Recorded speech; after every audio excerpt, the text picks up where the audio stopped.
5, 6, 7, 8, 9, 10, 11, 12. We're missing Arthur. That's 13. I don't see Jake. That would be 14. Jake said he will be late. Okay, and is Kevin here? Kevin, I think he might be a few minutes late. Kevin is coming. So that would be 15. So we're just waiting for Arthur, Jake, and Kevin. Okay, we can start, and then Arthur will do what we can. I will open the meeting at 7:04. Thank you for being so patient. I was all set, ready to go, and then I went to get a drink, came back, and my computer wasn't on. And I had to restart everything at 6:56. That's okay. Which is amazing. It got up and running this fast. Tonight, we're going to have a special guest. We're going to have Congressman Tony Cardenas, who will be visiting us. And if you or your assistant is here, good, there you are. I just got a text message from you. Great.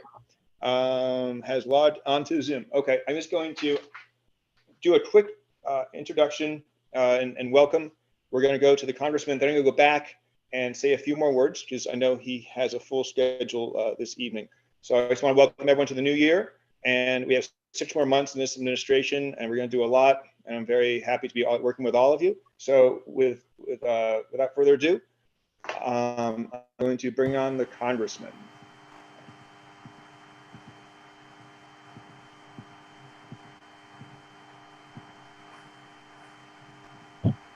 Osvaldo, you there? Yeah, I'm here. I believe the Congressman is logged in under the Congressman Tony Cardenas. You see? Oh, I see him down here. Yes, okay, I got him. Thank you.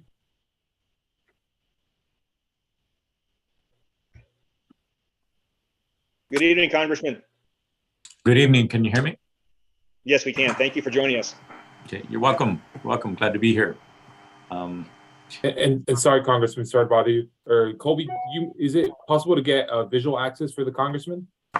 Yes, I will enact screen share abilities that you're asking And for. Yes, can you let Kevin Dees in? I see him. Okay, I have no you access. can't bring him in? Oh, Okay. there we go. Your co-host, I think you can. Yep, got it. All right, let me just do this. Hi, everyone. And then let me see if I can give you. Hey, Robin, do you know how to do screen sharing abilities for the? You just click at the bottom. It says screen share. It's bright green at the very bottom of your screen. No, I see that, but that's for him. Oh, there. He should have access if you should. Let's see. Where are you? I'm trying to find you. There we go. Let's see. Let me look. Don't feel bad. My 6-year-old grandson knows how to do this 10 times better than me. I see. Change role to attendee. Remove. Put on hold. I don't see. If anyone can chime in, let me know. Attendee, can we do that? Change role to attendee. Does that make? That won't help. That'll just downgrade them. Oh. Well, as a panelist, he should. Maybe I could screen share and choose them from screen. One panelist can share a time. I think it asks the person if they want to be a panelist or a host or an attendee. Yeah. I actually brought you on now as a panelist to give you hopefully more ability to screen share, but I don't know if that does give you the ability. Yeah, the Congressman will be screen sharing. I just wanted to make sure that you guys can see his. Yes. Oh, I can see him. I thought he wanted to screen share. Oh yeah, we see him. Yes. No. I'm good. I'm good. Again, I'm not young enough to be doing all that other stuff. I'm just going to talk a little bit and take some questions.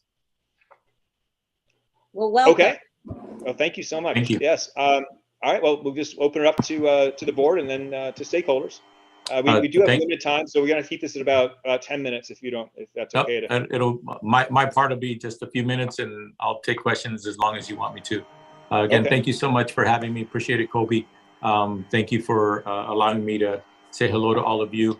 I've been representing the Northeast Valley for 26 years now. I grew up in the Northeast Valley in Pacoima, went to San Fernando High School. I spent 6 years in the State Assembly from 1996 to 2002. And then I was on the City Council of Los Angeles for 10 years, from 2003 to January 2013. And I just finished representing the Valley for 10 years in Congress, having gone through the recent redistricting. This is the first time I have a portion of Toluca Lake in my district. and really welcome that and proud to be your representative in Congress. And I look forward to trying my best to not only answer your questions, but deliver for you through my district office and my policy team in Washington, D.C. In the last 2 years, through our policy activities in Washington, we were able to pass quite a few pieces of heavy duty legislation. One is the bipartisan infrastructure law, which has to do with the roads, highways, cleaner public transportation, affordable internet to more places across the country. Inflation Reduction Act is another big legislation that we did, which hopefully will put us on a path to zero emission public transportation vehicles, such as school buses and other opportunities and access for environmental justice across the country. Over the past 2 years, over the last 2 budget cycles, I was able to get $40 million dedicated directly to projects in the Northeast San Fernando Valley. Again, in my previous district, I look forward to doing it again in this coming year to include Toluca Lake as well.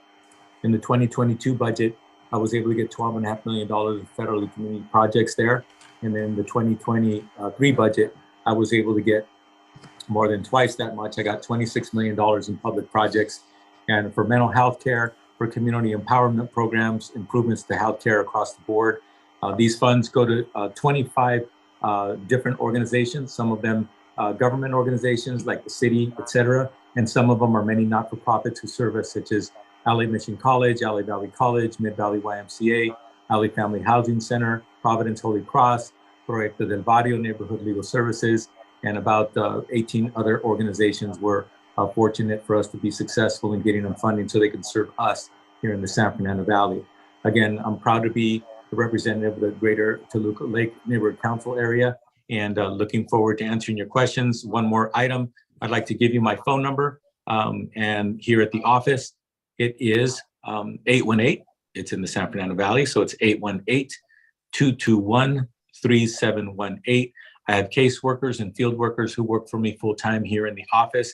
And I'm very proud to say during the pandemic, we closed our doors, but we never closed our emails or phones, et cetera. We kept constant contact with the community, and we were constantly providing services to the community and continue to do so to this day.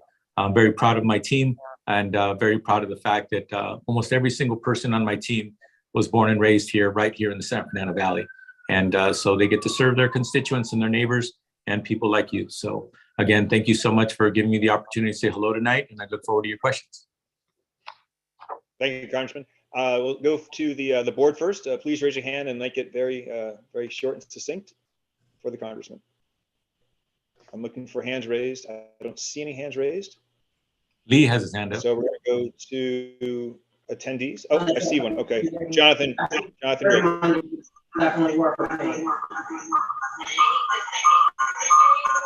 Somebody has some background noise. Okay. That might be Lee. Okay, Lee, can you mute your microphone? Thank you. Okay, Jonathan. Thank you, Congressman Cardenas. I can't tell you how much I appreciate that you come to a neighborhood council. It's not as in vogue as anyone might think it is. More elected representatives ought to make this recognition that you're doing here. Highly valued. Thank you very much for it. What I wanted to ask you about is something that we don't talk about at the local level because we have no control over it.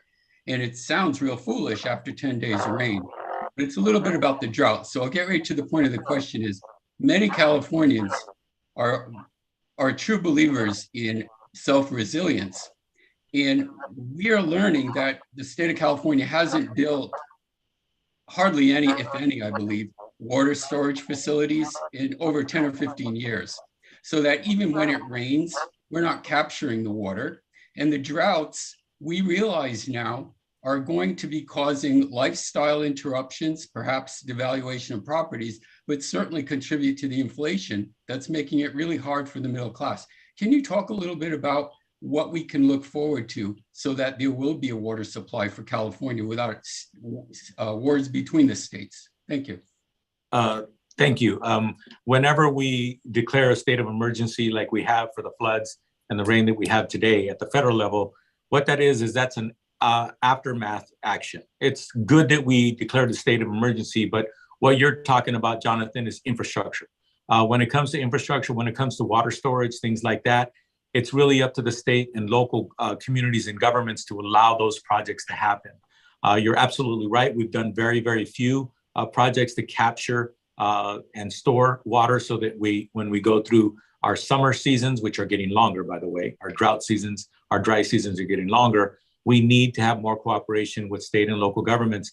And the federal government does, in fact, do a pretty good job of supporting those projects with funding once they're approved at the local level. So if we see some action from the state level and the local governments, such as counties and cities, to actually to create those projects, the federal government would be more than happy to supplement those projects with, if not millions, billions of dollars going forward, so that we can actually sustain not only our economy, but to make sure that we have a sustainable future here for California. We have 40 million people in California, and we have a lot more water up north, very little water down south, and we need more storage. You're absolutely right. So from the federal level, our job is to actually support local projects.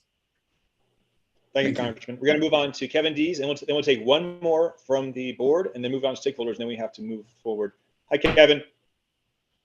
Hey, thank you, Congressman, for being here. Really appreciate it. Two quick questions. When will we, as Angelenos, experience the effect of the Inflation Reduction Act? And my second question is regarding homelessness. What kind of plans do you have to help your constituents in terms of, making that situation better? I myself have lived here my whole life and don't remember it ever being as bad as it is now. And what kind of ideas or plans do you have to combat that issue? Thank you. Yeah, like I said, like I mentioned, I grew up in the San Fernando Valley. I grew up in Pacoima. I remember back in the day, you knew the names of the homeless people who were chronically homeless in your community. I remember there was a guy in San Fernando, in the city of San Fernando. His name was Ernie, and everybody knew him. Everybody would say hello to him. People would pitch in and try to help him, et cetera. He had a mental condition, by the way. Now we have numbers that people can't even count. So yes, it is worse today than it's ever been, not only here in Los Angeles, but in many parts of the country. What am I trying to do at the federal level, or what are we trying to do at the federal level? Again, our job, just like the infrastructure projects I mentioned, is for us to help local governments supplement the efforts that they put into place.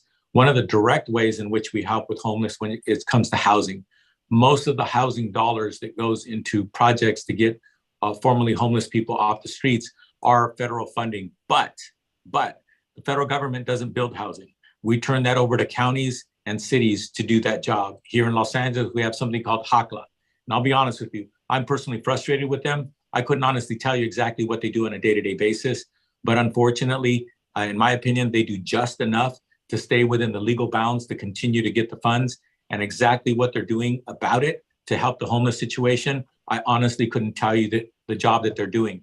But again, at the federal level, our job is to make sure that when we hand funds down to the local governments, that they do not misspend it, and to hopefully expect that they will do good with it. And so in Los Angeles, it's really HACLA, HACLA, that's in charge of that. There are private developers who are getting state funds to do more housing units, but I do not see a way in which Los Angeles is going to get 30, 40, 50,000 housing units to help get that number of people off the streets that are on the streets in Los Angeles today. So at the federal level, what we're trying to do is help the local governments support their plans. And the city and the county, for example, I'm sure you're all aware, they passed local bonds to try to address it. But also those local bonds are only the beginning of what needs to happen. So at the federal level, my job is to make sure that we support the local governments and putting those action plans into place. And then on the Inflation Reduction Act, when will we see the effects of the Inflation Reduction Act? Most of those funds are coming out from the administration. The administration at every level, all the departments, when it comes to infrastructure dollars, et cetera, all of those departments are starting to put that money out already. Most of those funds are going to local cities and counties and state governments, and also to larger projects, what they call public-private partnership projects as well. And then also when it comes to infrastructure, when it comes to, for example, photovoltaic paneling and things of that nature, there are funds that will go to private industry, but they have to jump through quite a few hoops to prove that they're going to actually put that money into action and that those products are American made, et cetera, et cetera. So $12 for a carton of eggs through 23, or are we going to see a change in that? The carton of eggs, the Inflation Reduction Act is probably not going to have as much of an effect on a carton of eggs. I don't know if you all heard about it recently. There hasn't been much said about it, but they had to cull millions and millions of chickens because of a flu that they found. And as some of you are aware, I'm sorry, say again? How about gas prices? Gas prices are not federally regulated. As soon as President Biden became president, he actually opened the permit process for more barrels of oil to be pulled out of the ground on federal land than any other president before. I'm not defending him. I'm just answering your questions, Kevin. So the bottom line is, but once they pull that oil out of the ground, it's up to private industry to decide what they're going to be charging the public. We do have a bill right now in Congress to keep more of the oil that is pulled out of the ground into domestic sales rather than selling it to other countries. But that legislation doesn't look like it's going to get through the House and the Senate.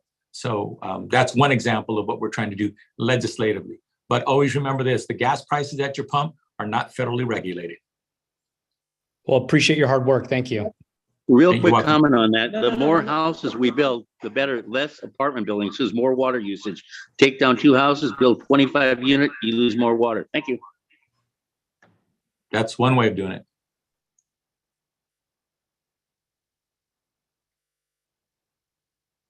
By the way, in Los Angeles, on a per person basis, this is something we should be proud of as Angelenos through our efforts of trying to reduce water usage on a per person basis. We actually use much less water per person today in Los Angeles than we did 10 and 20 years ago. That's fantastic. We just have more people. All right. I'm just going to make You know what? I'm sorry. A quick question. I'm sorry. One last thing, Congressman. I just want to let people know it looks like his computer's frozen again. So I'm just letting you know. Go ahead. I did have one last question on natural gas. I noticed my bill was twice the amount it was last year. Why is that happening? The natural gas, they do it by tiers. That is regulated, by the way. And it's regulated by the CPUC, California Utilities Commission. And so if you look at their record, if you look at their meetings or what have you, you can probably get the direct answer. I'm not going to tell you that I know the details, but my wife just told me that recently when we paid our gas bill. Our gas bill went up threefold. We have been using more natural gas because it's been so cold, but you're absolutely right. And some of my colleagues were talking about what we can do at the federal level, but natural gas is actually regulated at the state level in California. All right, I'm going to move on to Tess. And this is our last question from the board. Go ahead, Tess. Thank you, Robin. Happy New Year. Happy New Year, Congressman Cardenas. Thank you for being here. I met you at a Toluca Lake open house, I believe in October, with your excellent Deputy Director, Brian Gavidia. So he's been very helpful to our community already, for which I thank you. I want to ask one clarification and then my question. You mentioned an agency with which I'm not familiar, HACLA or HAC. Can you spell that out? What agency is that? It's HACLA, Housing Authority of something Los Angeles. I'm at this moment, I forget what the C stands for. Okay, I'll look it up. Thank you. I hadn't heard about that. So, and to tee off on Kevin Deese's question regarding homelessness in I guess nationwide, but particularly in Los Angeles and California, you're aware, I'm sure, and you said that your federal programs are here to support our county and state legislation, obviously. How are you working with Supervisor Barger to eliminate that 1965 law that limits the number of beds in mental institutions, which would be, I think, a big step forward in helping to get people off the street and into care facilities? Yes, on myself and a few of my Republican colleagues and a few of my Democratic colleagues who are on the Energy and Commerce Committee, we're trying to address that issue in the Energy and Commerce Committee because it's actually a healthcare matter. Energy and Commerce Committee has one of two policy health committees in the House of Representatives, and I'm on that subcommittee, the House subcommittee. So thank you for asking that question. I have asked that question to state officials, and I've asked that question to my colleagues in Congress, that nobody knows where they came up with that number of limiting the number of beds per complex. And so we're trying to lift that. I've been arguing about it. I've been frustrated with it or what have you, but we're not giving up, because what I don't like about what happens in life sometimes, especially with government, some people just look at you and say, that's just the way it is. Well, I'm sorry. This artificial limit is keeping good institutions who can handle more beds from being able to have more beds. I went to a facility in Sylmar that they actually had to spend a lot more money making pods of, I think it's 12 or 14 units per pod. And you can go across, take 100 paces to another pod, and then you get another 14 beds, which is ridiculous. Why don't they allow them to have 30 beds? It's still the same facility. You get what I'm saying? It's still the same company, but they're just trying to comply with a ridiculous law that we can change at the federal level. So Tess, thank you for asking that question. I'm upset about it. I'm frustrated with it. I'm working on it, but thank God I'm working on it with some of my Republican colleagues. And if you're well aware, in the House of Representatives, the Republicans are now in control as of January 3rd.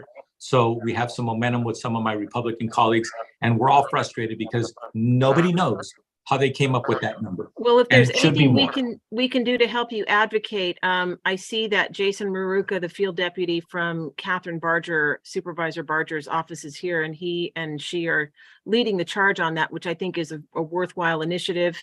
And whatever we can do to help, because I think that's a good step in the right direction. Thank you. I'll have Brian Gavidia get a hold of the point person in Catherine Barger's office, and then hopefully we can get the County of Los Angeles to support our legislation as well. Thank I'm you. sure they will. Thank you. Okay, I see Fred, our board member Fred's hand raised. Fred, is this a question? Just really quick, we never took roll call. I'm not sure if we officially opened the meeting. We did open the meeting, and you're right, we didn't take roll call. We'll get to it in just a minute. We wanted to get the congressman on because of his time. So one last question from you, or okay. Okay, well, Congressman, I don't see any other hands raised from the public. So thank you so much for your time. We appreciate you being here, and thank you for all the work you're doing, and we'll stand behind you and these great leading the charge. Thank you, Robin. Really appreciate this opportunity and look forward to seeing all of you again soon. Thank you. Thank you for your questions. So okay. All right. I am going to have Lewis take roll. We'll start with that. Hello, everybody. So I have been kind of noting who's here and who's not, but I'm going to call out all your names. Starting with, we'll stop with Colby. Robin Allen. I'm here. Arthur, did you join? Arthur? I have not seen Arthur yet. He was going to be about 20 minutes late, and it's already 7:27, so I don't see him yet. Okay, I'll hold on that one. I'm back. Oh, there's wonderful. Colby. Wonderful. Wonderful. Louis Galachi is here. Shannon Hartman. Here. Wonderful. Ren Blight. Here. Fred Ibarri. Here. Very. Matt Kamen. Here. Lee Jameson. I see you. I can't hear you, but I can see you. Yeah. Susan Hayes. Yes. Jonathan Gregory. Here. Tess Taylor. Here. Wonderful. Kevin Dees. Here. Sean Basharati. Here. Wonderful. And did Jake join? I have not seen Jake yet. Okay. All right. So we have currently 13 people out of 15 on the call. We have a quorum and we're good to go. Great. So Colby, do you want to like basically open the meeting? Are you frozen again, Colby? Are you here? He's frozen. I think he's frozen. Okay, well, let's move on to news and announcements. And when Colby gets back on, we will go forward. I see Officer Delbar. I'm going to allow him to talk. Let's let him speak. Hello, Curtis. How are you? Happy New Year. Hey, everyone. How's everyone doing? Great. Thank you. All right, so we'll jump into some stats to start off real quick. And instead of percentages, I'm gonna give you numbers because it is beginning of the year, so the percentages are a little bit off right now, just because the numbers are so small. Because it's again the first of the month. So, for instance, our assaults are up from 2 to 5 for this month, and then our burglars are down from 2 to 1. Our grand theft autos are down from 3 to 0. Our burglars from motor vehicles are down from 4 to 1. And our thefts are down from 8 to 4. So the totals are like 64% down in our property crimes, which is pretty big from year to date. So it's good seeing those numbers. And then as of looking at the map, we saw a couple things in Toluca Lake, from grand theft autos to a burglary to some thefts and to some burglary from motor vehicles. However, again, compared to the rest of the map in the upper part of our area, we're looking really good. And then it brings me to one very recent thing that happened in Toluca Lake, which was a robbery that occurred. Where was the robbery, Curtis? I'm sorry? Where was the robbery? Location approximately? It was in the area of Foreman in Toluca Lake. Okay. And basically, quickly, what happened was a person went to give someone directions when they were asked to. They did. They were offered a necklace. And when that person leaned in to help them with the directions, that person's necklace was taken. And the necklace that was originally offered was given to that person. And then the suspect had fled northbound Foreman to Moore Park, and then fled off of Moore Park. So it just really kind of some learning points here is if you are asked to give directions, you don't know that individual, you don't notice that car, maybe do it from a little bit away, kind of keep your bubble, keep your safe space. And we are still investigating it. We do have some camera footage on that. So we're still looking into it and still trying to see what's going on right now with that. But I wanted to give you guys a quick update on what happened. And that did happen at about 12:30 in the afternoon on a weekday. So just heads up, please be vigilant, please be aware of these things. I know the majority of us are nice and we're going to be respectful. We're not going to, that's not going to happen to us, but just please be aware that it could happen. That's all for my report, unless you have more questions. I do have a question, but one quick second. At 7:31, Arthur joined the meeting. I'm trying to promote him to panelist. I'll work on that if you want. Okay, thank you. Curtis, this occurred during the day, and we have to be very careful not to approach cars, even though we are all neighbors and friendly. This is a kind of a lesson that we should not get close to cars or people walking down the street. So just be mindful of that. Let's see. I see a hand raised. Well, let's see. Does the board have any questions for Officer Delbar? Any updates on that black Dodge Durango, Officer Delbar? I see it almost every day. I've yet to find it. Unfortunately, in the past few days, I've been pulled to protests and events. So I haven't been able to be in the area too often. But I was back today, so I was back trying to catch up with everything. Okay, thank you. Well, we have a stakeholder has her hand We raised. have two hands raised. Well, I think CDT was gonna. That's And for news there's a member. board member that raised his hand. Kevin? Hey, Officer Delbar, can you hear me? Yes, sir.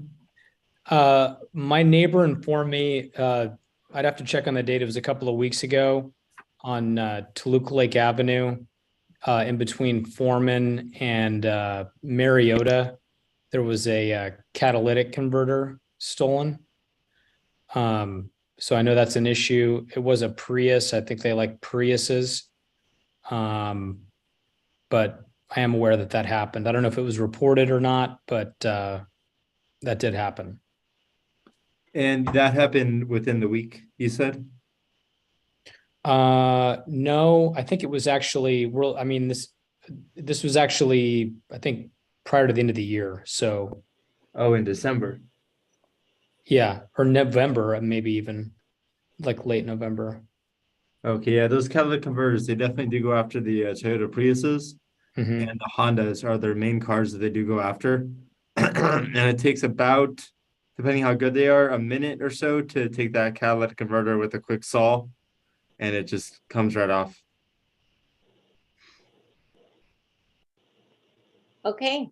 Thank you, Officer Delbar. We're going to go to attendees. We're going to go to Joanne. Joanne, you're muted. Hi, Slow Delbar.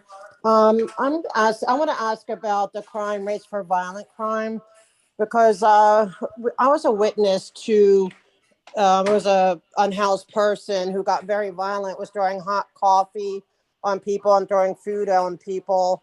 And the police were called and they came about an hour and a half later and the person was gone, obviously. And they wanted to file a report, but nothing was ever filed. So I'm wondering, are you seeing a lot of crimes that aren't really being reported, but are hearing of more violent kind of crimes that are taking place in the streets, but we're not getting the real numbers because for whatever reason, they're not making it to the official record? And it's a tough record for me to get because, again, if they are not reported, I'm not going to see that record. I don't know which ones are unreported. Typically, we see a lot of property crimes in North Hollywood is pretty much what leads us. But we do have some violent crimes here and there, absolutely. And again, because it's unreported, I won't hear about it. Well, it was only unreported because the officers wouldn't take the report. They got that, and so I don't know if that's a problem that's going on because by the time the officers got there, it was an hour and a half later and the person was gone and, but they still wanted, the person who was victimized wanted to file a report. And so I'm just trying to find out if whether or not, like how to handle that kind of situation too. If you are a victim and you're waiting an hour and a half and as long as you can, the police come. And because it's the person ran away, whatever, it doesn't get reported. Just because that person ran away does not mean the report cannot be filed. Okay, well, it didn't. So I guess, all right, maybe I'll have to talk more later about how to handle that kind of situation. Yeah, we can talk offline about that. Can I just suggest, Joanne, why don't you take Officer Delbar's email and email him directly? And that way you can ask other questions, or maybe if you think of it later, you can always reach out to him. I have it. It's just that it happened in your territory. And so I wanted to kind of see if this was an issue going on because it did happen within your neighborhood council district. Thank you, though. Sure. Okay. And I see a hand raised from CD2. It's actually, this is a separate thing, but we have a new representative from CD2. It's actually Shannon. But I have a question is too. this to for Officer Delbar or is this something else? Shannon? Oh, it says Tiffany. Is it Shannon or Tiffany? Well, no, it's not for Officer Delbar. This is just okay, then this will have to wait until Officer Delbar concludes. Sure. Okay, thank you. Kevin, do you have something really quick? We're way behind schedule already. Yeah, I'll make it quick. Officer Delbar, if you're in trouble, what is the response time for LAPD? Are you better off calling your ACS patrol or something like that because you guys are too busy? It just seems like kind of a common theme. Like that stakeholder just said it. You guys, it takes a long time. If you're in trouble, you need emergency response. 911 is going to be your go-to for some life-threatening or a fight or some physical violence or a crime in progress. That's not a 911 call. And that should be a fairly quick response time. Now, if it is a non-emergency response, it could take long. It could take quite a long time. So thank you, I would Officer say, Delbar, for everything. I appreciate your time and your service to us. So we all know how much you give to our community, and it's very appreciated. Thank you, Curtis. Thank you, Curtis. Thank you. We're going to move on. Thank you, Curtis. We're going to move on to Jason Maruka from our supervisor's office. Or are you? Hold on, just moved around a little bit. I already did. Hold on. Oh, great. Hi, Jason. Hi, can you hear me? Yes. We do. All right, excellent. Good to kind of see all of you tonight. Thanks for joining us. I know you guys are running behind, so I'll kind of keep my remarks pretty short. Just wanted to wish everyone a happy 2023 from the supervisor's office. Couple things that are going on. We're going to be holding the Greater Los Angeles Homeless Count on January 25th through the 26th. So if you're interested in volunteering, you can go to theycountwillyou.org and sign up. Additionally, the county has extended their augmented winter shelters for anyone experiencing homelessness who needs shelter until the 21st. So if you see anyone or someone needs some assistance, you can call 211 and get some assistance for that. Also, with the recent rainstorm, some property owners may have been affected. If you have over $10,000 in damages, you have the ability to file a misfortune and calamity relief form. And I'll send that over to Colby to disperse to the group. So if anyone needs that, you can file for that, and our office would be happy to assist with that. And then finally, I'm not sure if we updated you all on this, but we have a new office in Toluca Lake. So if you want to come by and visit, we're at 4130 Cahuenga Boulevard, Suite 108. We're right near Universal Studios. So we're happy to be here. And that's my report. Thanks, Jason. I want to reiterate what you said about the homeless count volunteering on the 24th. I try and find volunteers for that evening. So please, if you're able to step up, I did it last year, and it's very rewarding. It doesn't take that much time. You stay in your car. So I strongly encourage everyone to consider that and do that, and reply to me or Jason or Robin about that. Thank you. All right, should we take Thank you, Jason. Michelle Bagara from the Bass's office? Yes. All right, let me. Good evening, Michelle. Michelle? Let's see. Oh, she has her hand raised. Let me see. Allow to talk. Hi, Michelle. Hi, good evening. Can you all hear me? Yes. Thank you for coming. Wonderful. Yes, we hear you. Wonderful, and a very happy new year to you all. My name is Michelle Vergara. I am the Senior and East Valley Area Representative for Mayor Bass. As you all know, Mayor Bass has been very busy since her first day in office, starting with the declaration of the emergency on homelessness. So after that, the very big exciting thing that Mayor Bass has been working on is the launch of the Inside Safe program. So last week, actually, her and Councilmember Tracy Park launched the mayor's new initiative over in the Venice area, where outreach began to people living in encampments surrounding a bridge home site on the intersection of Sunset and Pacific. And it was reported that 96 people have been placed into interim housing. There is additional information on this if you would like to read more about it, and happy to share that. The program will be expanding to other areas of the city. Eventually, it will make its way to the Valley.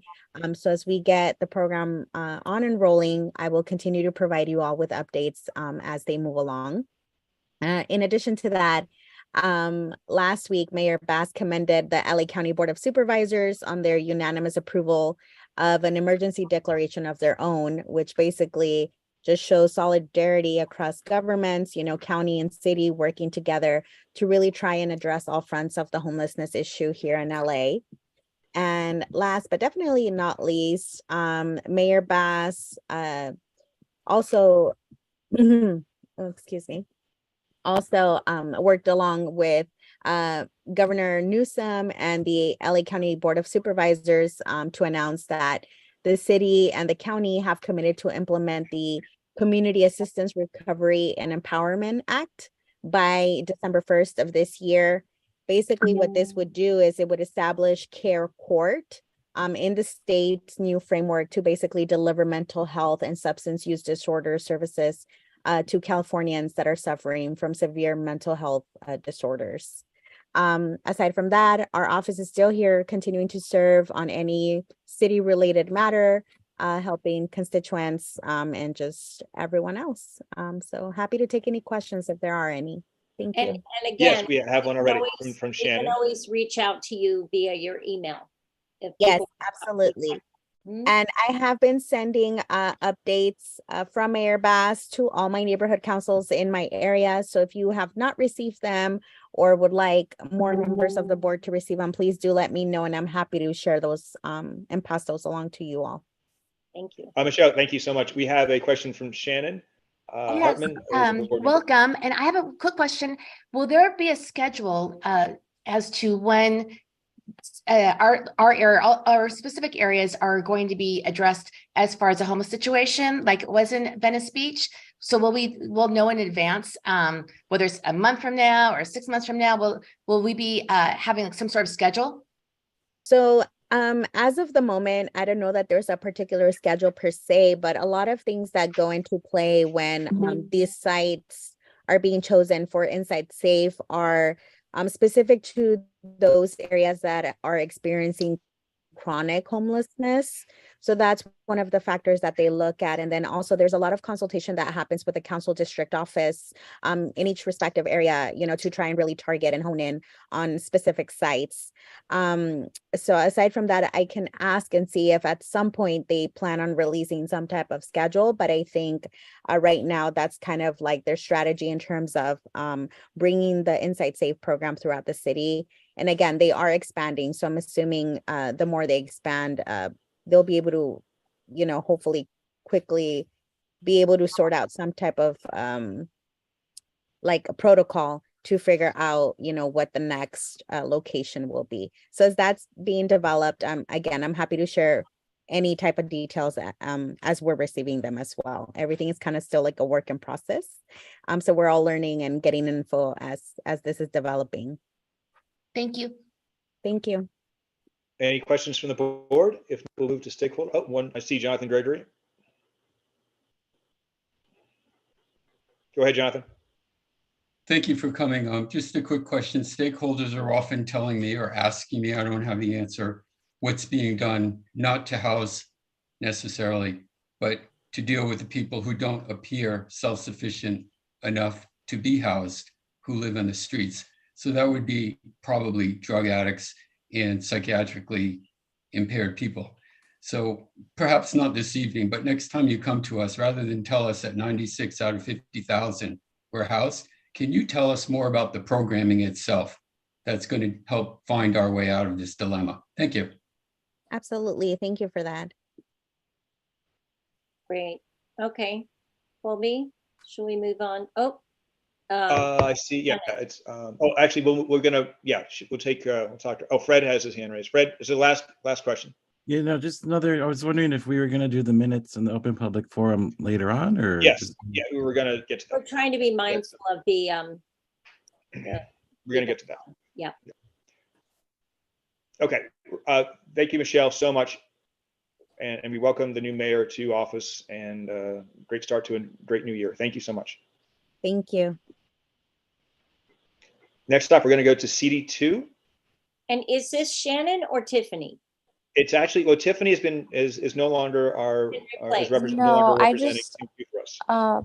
yeah, exactly. So I just kind of wanted to say my last farewell and goodbye. It is Tiffany. Okay. Oh, it is Tiffany. Oh, great. Okay. Hi, Tiffany. Shannon is actually here too. I wanted to introduce her to you all. I didn't want to just, skip out of town or something like that. I wanted to say goodbye, and I really appreciate the relationships we've all built and having worked with this great community. And you're in great and capable hands with Shannon. So with that being said, I'll pass the baton over to her. Thank you, we'll Tiffany. miss you, Tiffany. Thank you. Miss you guys too. And welcome, Shannon. And Shannon, do you mind spelling your last name for me? Let me make sure she can speak. Yep. It's Calland, Calland. C-A-L-L. C-A-L-L-A-N-D. A-N-D, got it. And, Let's see if she's here. Louis, we're gonna need to change that on news and announcements. Thank you. All right, Shannon. Hi, Shannon, are you there? She's muted. Okay, let me ask her to mute. Asked to unmute. I think you actually changed my name. Sorry. This is Tiffany again. Shannon should be there too. Oh, though. got it. I'm not sure what her name is I under. got it. I got it.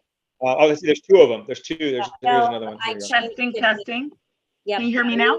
Shannon, thank We you. hear you now. Thank you. Thank you for having me. Thank you, Tiffany. That's the correct way of spelling my name, so thank you. It's a pleasure to be here and meet everyone, and I do look forward to working with all of you in the future on any type of issues that you may have. So Happy New Year, and again, thank you for me being here. Well, welcome. We're happy to have you. Thank you. All right, I see a hand from Yes, Maria. Yeah. Yes. Maria. Hi, Maria.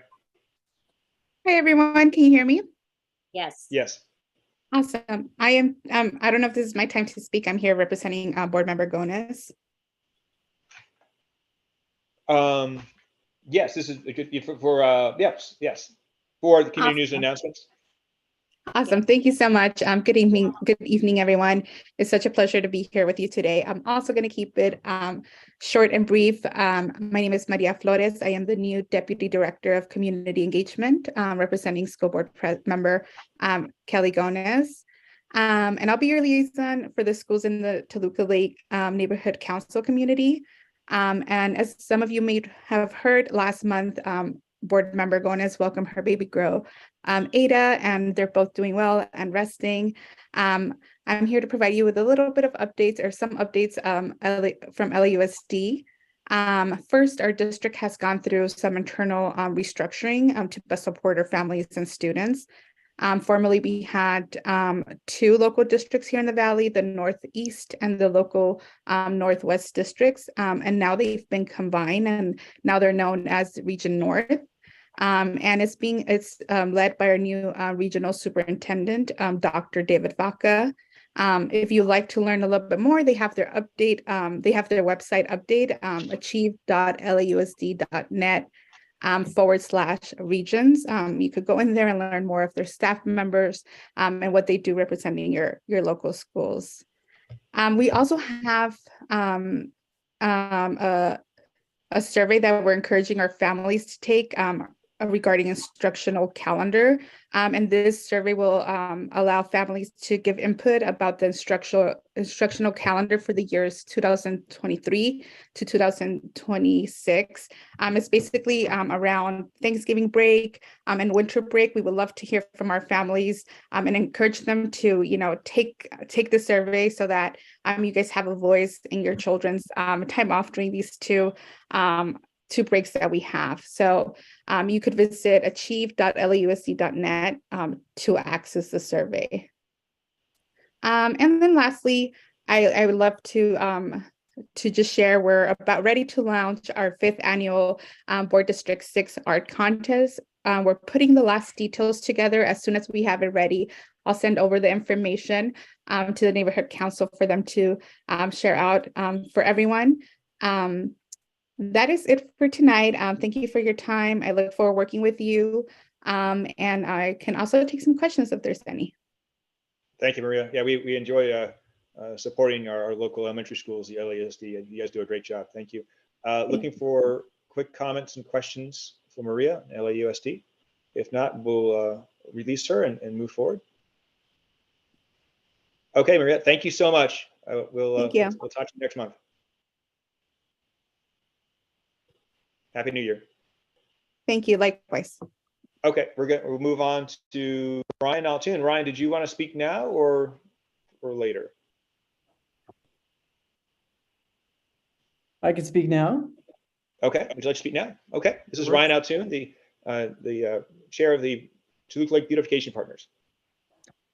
Wonderful. Well, Happy New Year, everybody. It's so nice to see you all again. We're entering our next year. I just want to give you some quick updates from Toluca Lake Beautification Partners for those who are not as familiar with us. We're a 501c3 organization that focuses our work in and around the Toluca Lake area, and including parts of Burbank and the Toluca Lake side. We do lots of beautification projects in and around our area, including capital improvement projects, one of which was the Cahuenga on and off ramps at the 134 freeway. Some notable things we have in the works. We'd recently completed streetscape planning along Riverside Drive. That plan was vetted through the community for several years, through lots of input and so forth. It was been approved by City of LA planning staff to be adopted and incorporated into the community plan itself. So we're very excited about that. We are now going to be focusing our efforts on Lankershim Boulevard. It's about 12 city blocks of streetscape planning, again, culminating from work from years past in and around the community. So we're looking for our partners on that project so we can advance that as well.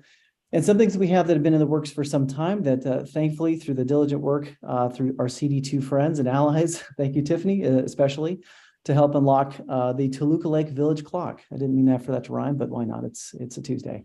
So we have the Toluca Lake Village Clock project that's been on hold for some time, given some staffing issues and so forth that have been happening with the city. We're now finally in the place where our consultants are now preparing some drawings and engineering specs so we can resubmit. And our goal is to get a groundbreaking of this project this calendar year, which we're very excited about. Beyond that, we have a number of other projects that have been on the boards for a number of years. But I do want to mention, for those who may not be aware, most recently, our former Assembly member, Dreen Nazarian, given the work that we had done with Caltrans, which apparently was the first public-private partnership in Caltrans District 7 history with a community organization, based on that success, championed getting an award of funding from the state of California of $2 million to Toluca Lake Beautification Partners to continue doing good work on state property. So we'll be looking at a number of on and off ramps throughout the area. Again, it can't be on city land, but it's on state property rather, on and off ramps, but also underpasses and so forth. So we're looking forward to advancing that conversation with their team, with Council District 2, with Caltrans, and obviously the community to talk about areas of need that we should be focusing on. So with that, I'll take a brief pause and see if there are any questions. Okay, I look for hands raised. Any questions from the board or stakeholders for Ryan Altoon and the Toluca Lake Beautification Partners? I have a quick question, and I can't find the raise my hand. I see you, Tess. Thank you. Ryan, can you update us on the status of the two medians, the Vineland medians, for which I think $7,000 or $8,000 was awarded, about a year and a half ago. So there's two sections of the Vineland median, and I don't know that a single blade of grass has been stirred yet. What is the timeline for that? Can you let us know? I would love to know that as well, Tess. It is exactly the same department, the Office of Community Beautification with the City of Los Angeles. We have one individual, literally one, and Tiffany knows this well, who's responsible for all of the applications for that area. So imagine a tsunami of paperwork that one human is trying to process, and that is the glorious bureaucracy we find ourselves in. It's the same individual, I should note, that has been helping to administer the clock project, which started in 2020. So yes, it is dripping along. Our hope, though, is that once we get past the final submittal again with the clock, that we can give renewed effort and energy, whatever time this individual would have allocated for our community, that we could replace it with those Vineland enhancements. What I will say is that when we started the project and process, there were two segments of medians. If you recall, it's the Vineland median, for those who are visual, is south of Moore Park and extends about 1,500 feet. There's a break in the street, and then there's a smaller segment of median as well that abuts the 101 freeway.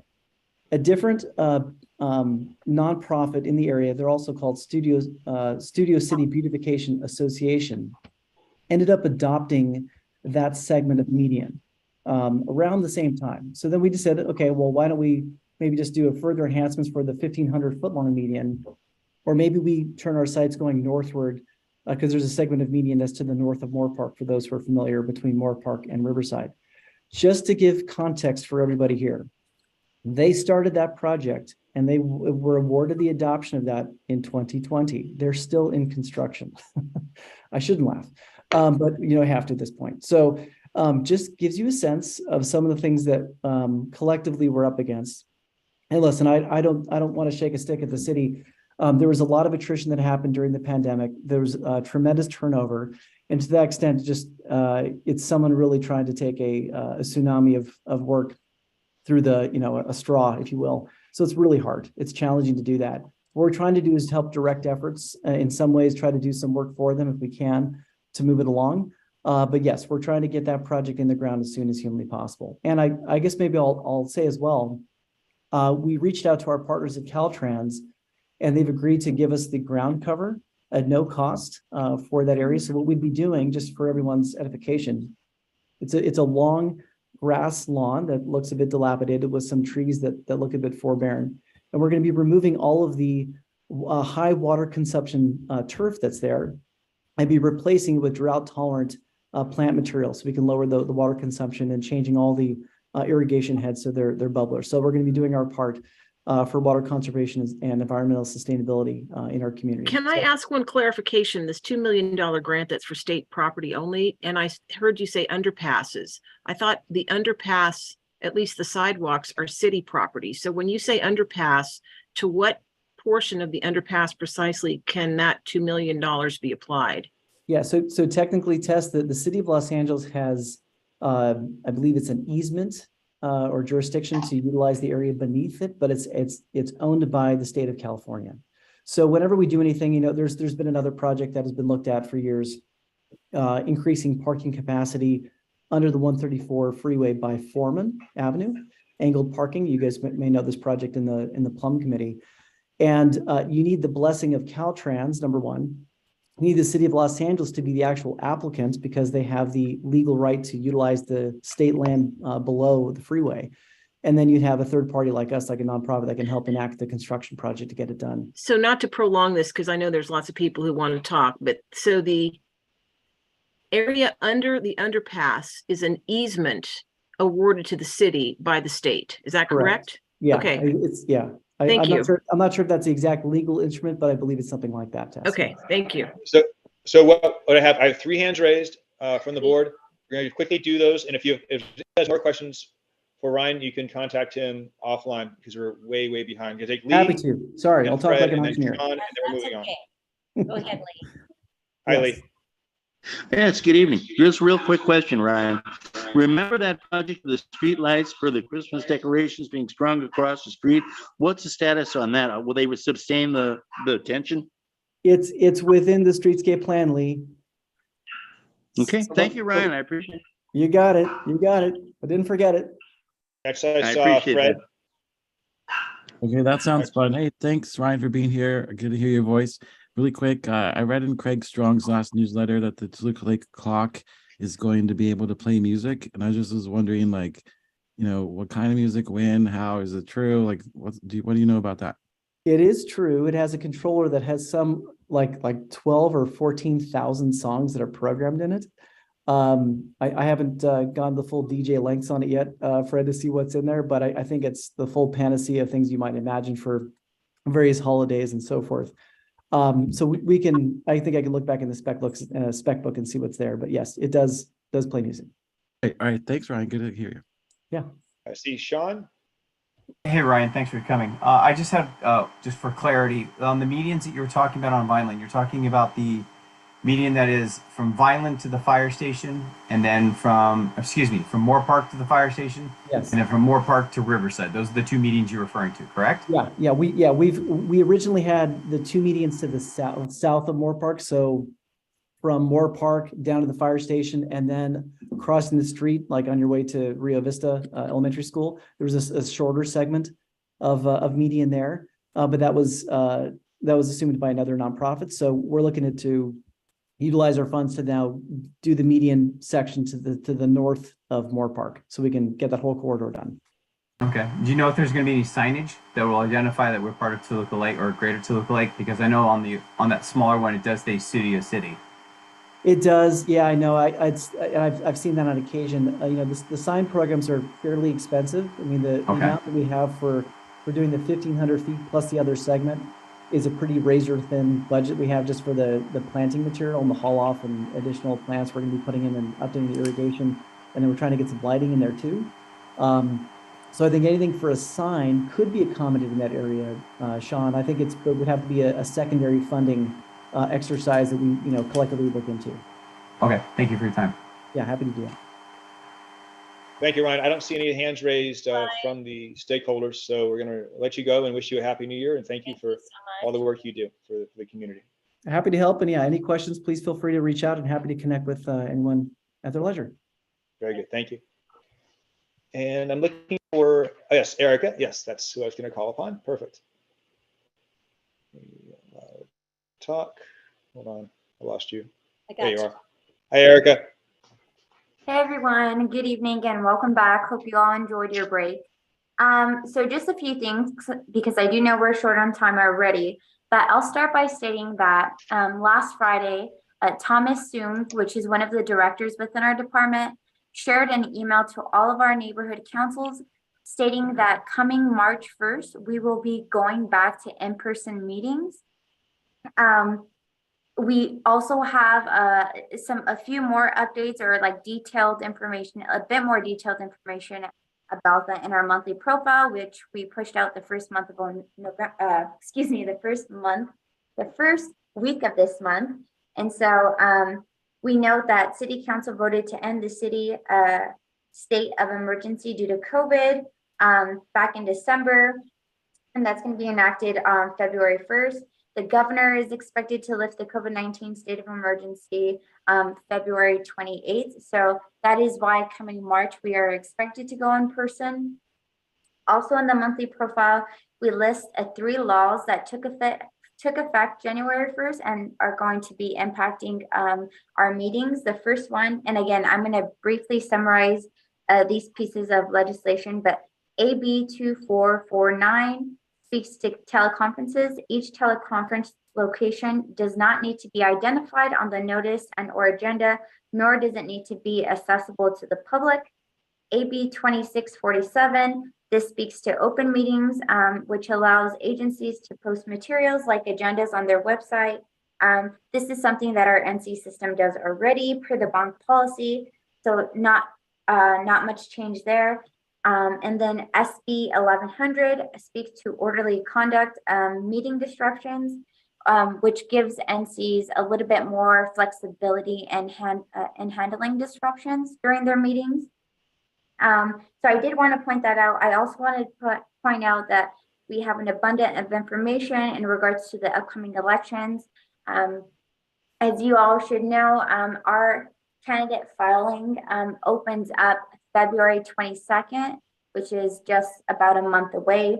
I've sent some information to both Catherine and Matt in regards to the elections, as well as information to my follow-up emails to you all. So you should all have that on hand.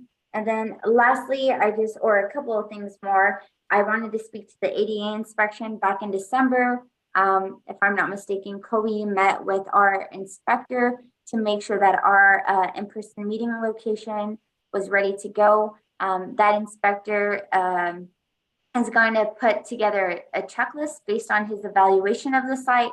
And with that checklist, that will then get sent to the city clerk's office, which will then reach out to Kobe or the location contact for any additional documents that are needed. And from there, it will be sent to risk management as well as to the city attorney's office to get approved or not.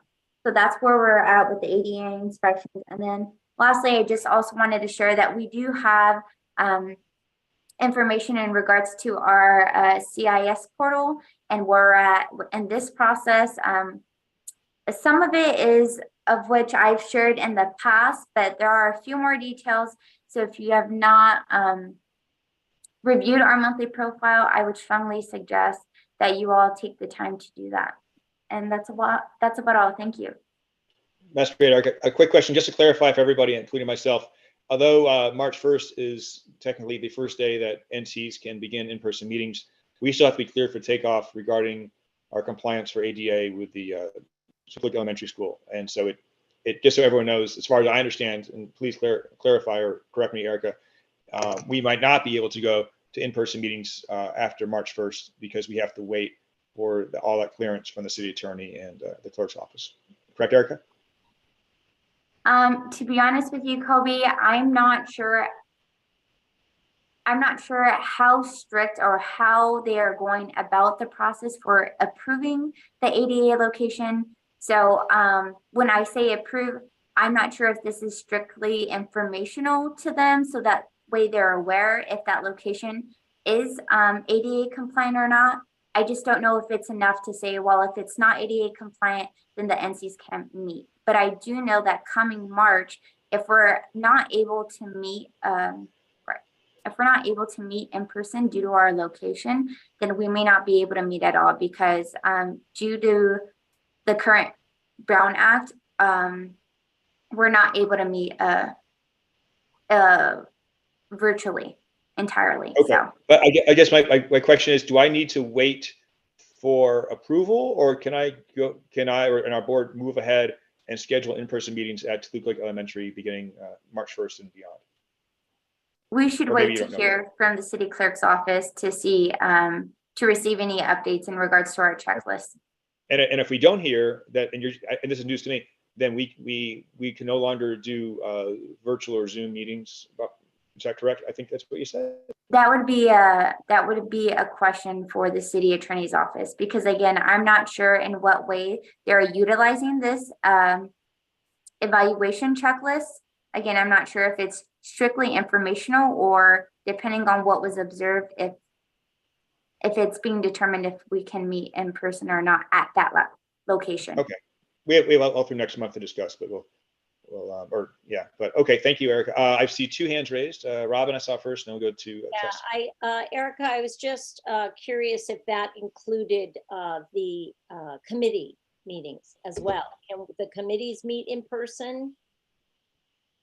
Yes, all NC meetings, including committee meetings, are expected to meet in person coming March 1st. Wonderful. But so far we've only had one location inspected, and when I talked to the inspector, he said he was not able to inspect the secondary committee locations. Like we used Trade Strong's office previously, and he said that would be a follow-up inspection sometime in the future. So we have plenty of time to discuss, but that's how I understood it when I met with the inspector. Erica, correct me if I'm incorrect. Okay, Tess. So it must be a good time to be a city inspector, but hi, Erica. I don't know if you can answer this question, but I'm curious, on what basis do all these inspections need to occur when the locations were ADA compliant prior to COVID? And, you know, why all the fuss? I don't understand it. My understanding is that many of the locations that were deemed ADA compliant happened years ago. And since then, there's been updates to legislation in regards to ADA, what it means to be ADA compliant. So my understanding is that this is something that the city has been trying to do for quite some time. And maybe about a year or 2 years ago, we've just gotten the rhythm of pushing this forward. And so although it seems all of a sudden, this is actually something that's been in the works for quite some time now. I know since I started with the department, I've been trying to work with my NCs to get these ADA inspections. I want to say at least from mid last year. Well, thank you. Thank you, Erica. I see Joanne Rivas has her hand raised from the stakeholders. Yeah, I just, I mean, do they really think that Toluca Lake Elementary School?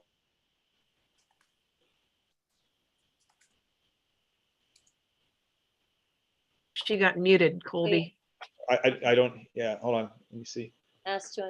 Joanne, we missed what you said. Please repeat yourself. You were muted. Okay, I'm just saying, do they really think that Toluca Lake Elementary School isn't ADA compliant? I mean, it just seems like more red tape and nonsense. Okay, Eric, I don't know if you have a response to that.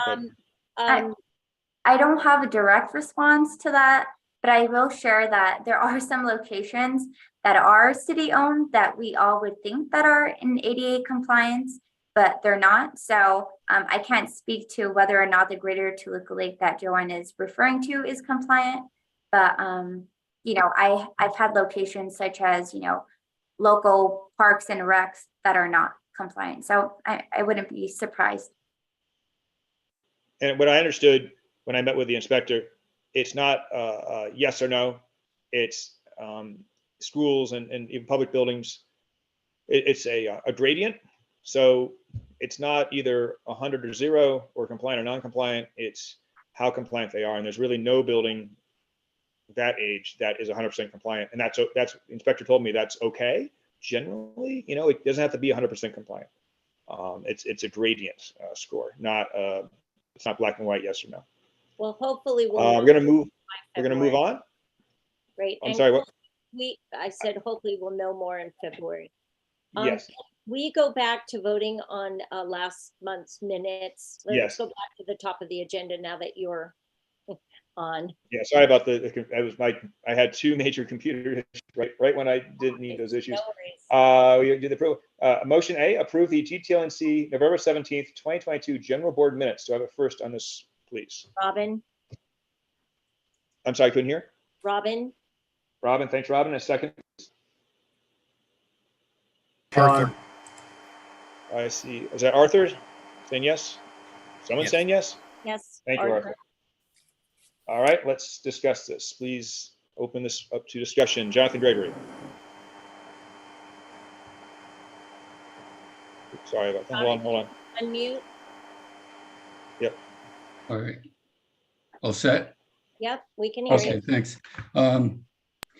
Louis, shall I address you? Are you in charge yet? Has it been turned over? I'm gonna go for it. Okay. All right. In fact, I even recommend, just like we do with the treasurer on the agenda, it's the treasurer's report. It should be the secretary's report, just like Studio City does, so that we know we can have a talk rather than a generality of the minutes. Anyways, I just direct your attention to the top. It needs to say draft until it's been up on the very, very top line. Normally it says draft. So it's missing there, and that would prevent it from being confused, okay? And then if you drop down to page 8, where it's a recount of the discussion on the question that was answered by Dunn regarding a stakeholder participation, I'd like to read to you what the question was, because it may come up again. And I think it's important to capture what exact question was put before Dunn. The question was whether a stakeholder has the same rights as a board member, because it was previously addressed as for the board, whether a stakeholder has the same rights as a board member to participate in meetings without identifying oneself. So it has nothing to do with a unanimous board member, because I, as a board member, told you that I knew who the person was, so it's not anonymous. It was a person who chose to withhold their identity. So if you want me to reread that to you, the question, I'll do that. So the question you have, sharing anonymous question, was anonymous comments based on in-person versus Zoom meetings and whether it is allowed. Then Erica addressed it, that she must get back to us on whether an anonymous comment is allowed or not. Are you looking at that right there? Right. The question before Erica was, and then she left us, and I was certain anonymous stakeholder comment. Whether a stakeholder has the same rights as a board member to participate in meetings without identifying oneself. That was the answer she came back to us with. Okay. Thanks. No problem.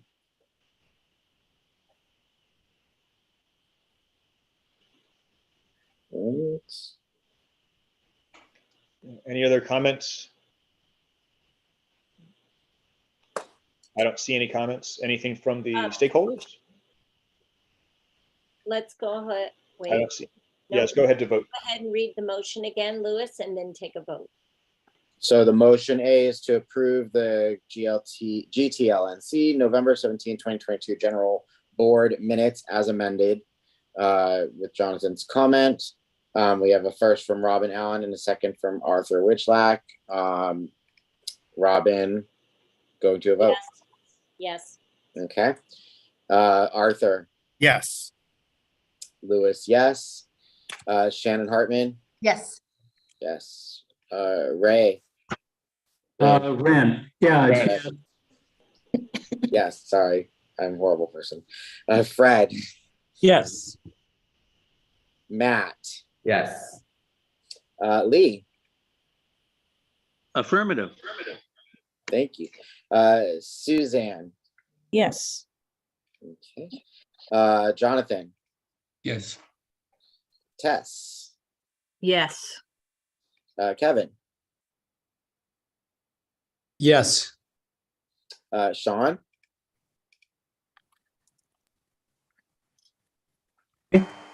No, is there? Yes. Okay. And then Jake did not arrive. Is Jake here? Yep. And I'm Okay. yes. Colby, yes. All right. Yep. So motion passes. 14 yeses. And just so you know, it's Susanna. The E is pronounced like an A. It's for Susanna. Okay. Don't worry about it. It's fine. That's okay. And you can call me Ren. Yeah. I will. Oh, you're so sorry. Thank you so much. So moving right along, we're going to move to open public forum for 2 minutes per speaker from the stakeholders. So please raise your hand if you'd like to speak at this time. I don't see any hands raised. So we'll move forward to committee reports and executive committee. That's Robin. Hold on, Colby, Yes. if I may, we have a report from West Toluca Lake Residents Association. Have you forgotten all about us? No. Where do I ever forget about you? who is this person? This person is Jill Young Manson. She raised her hand. Okay, she didn't have her hand raised. Okay. Okay. Okay, thanks. All right, go ahead, Jill.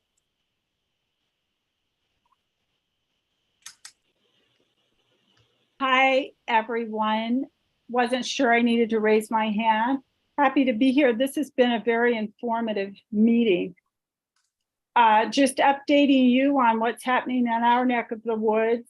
I don't know if you've noticed, but along Riverside, as it wraps around the river, they're putting in new lighting, entirely new poles. It's been kind of exciting to watch. We haven't had light there for over a year, so we're very glad, and we think this is an improvement and deterrent to crime. Efforts are afoot to landscape that little patch of land actually north of what we were talking about earlier on the northwest corner of Vineland and Riverside.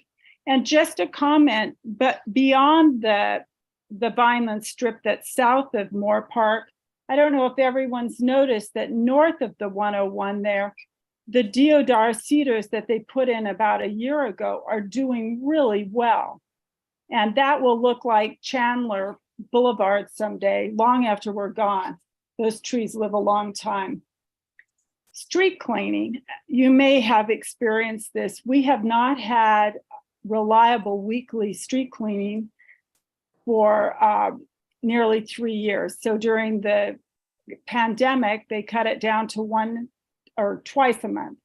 So we are working on restoring the once a week cleaning schedule. We had an incredible holiday party, very well attended, and many elected officials showed up, including the outgoing Audrine Nazarian, who was very informative, and our friend, Mr. Ferguson, as well as others.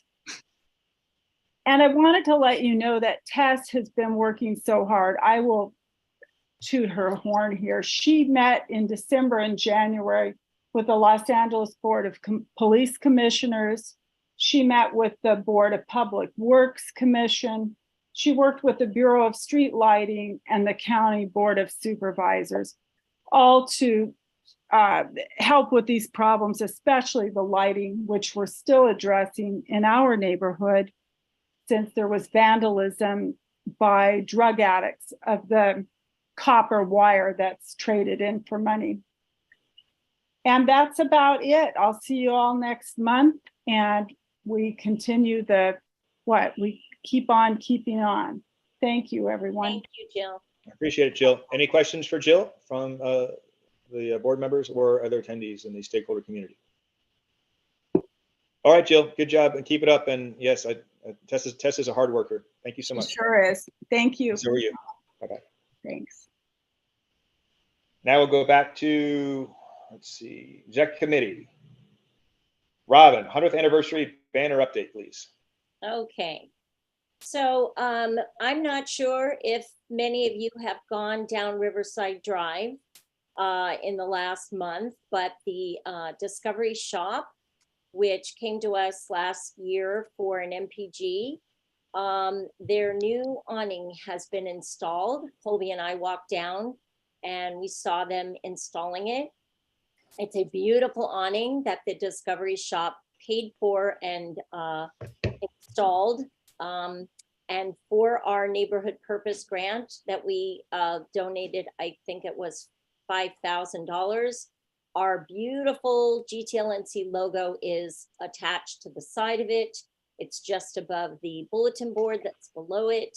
And Colby and I were extremely excited to see our branding on Riverside Drive. It was a real win for our neighborhood council to see our logo somewhere on the street there.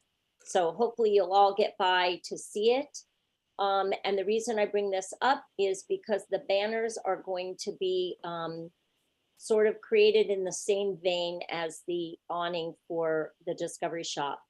There is a committee that has been put together to determine all the variants to putting these banners along Riverside Drive for the 100th anniversary celebration.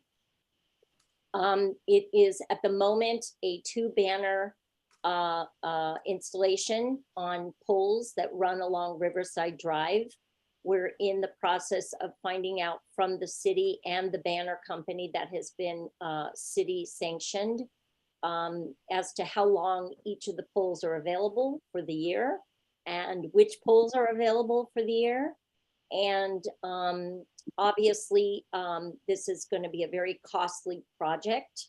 And so the neighborhood council, with their very generous up to $5,000 grant, will have their logo placed on the banners because of their generous donation.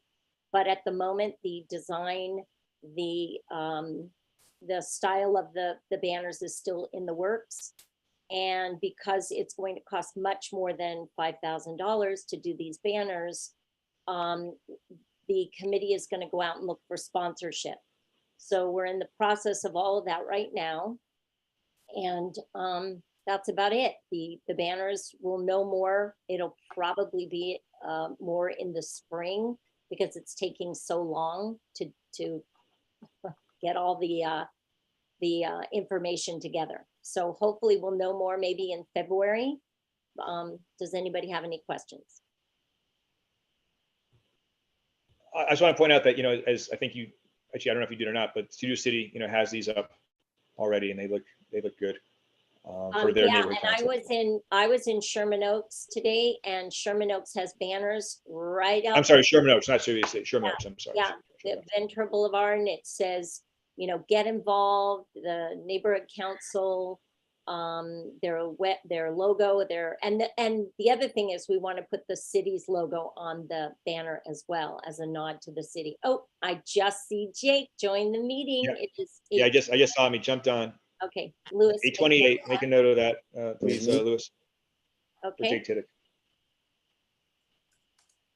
Any questions for the banners? Yes, I see Jonathan Gregory. Thanks. Shannon, is Shannon there?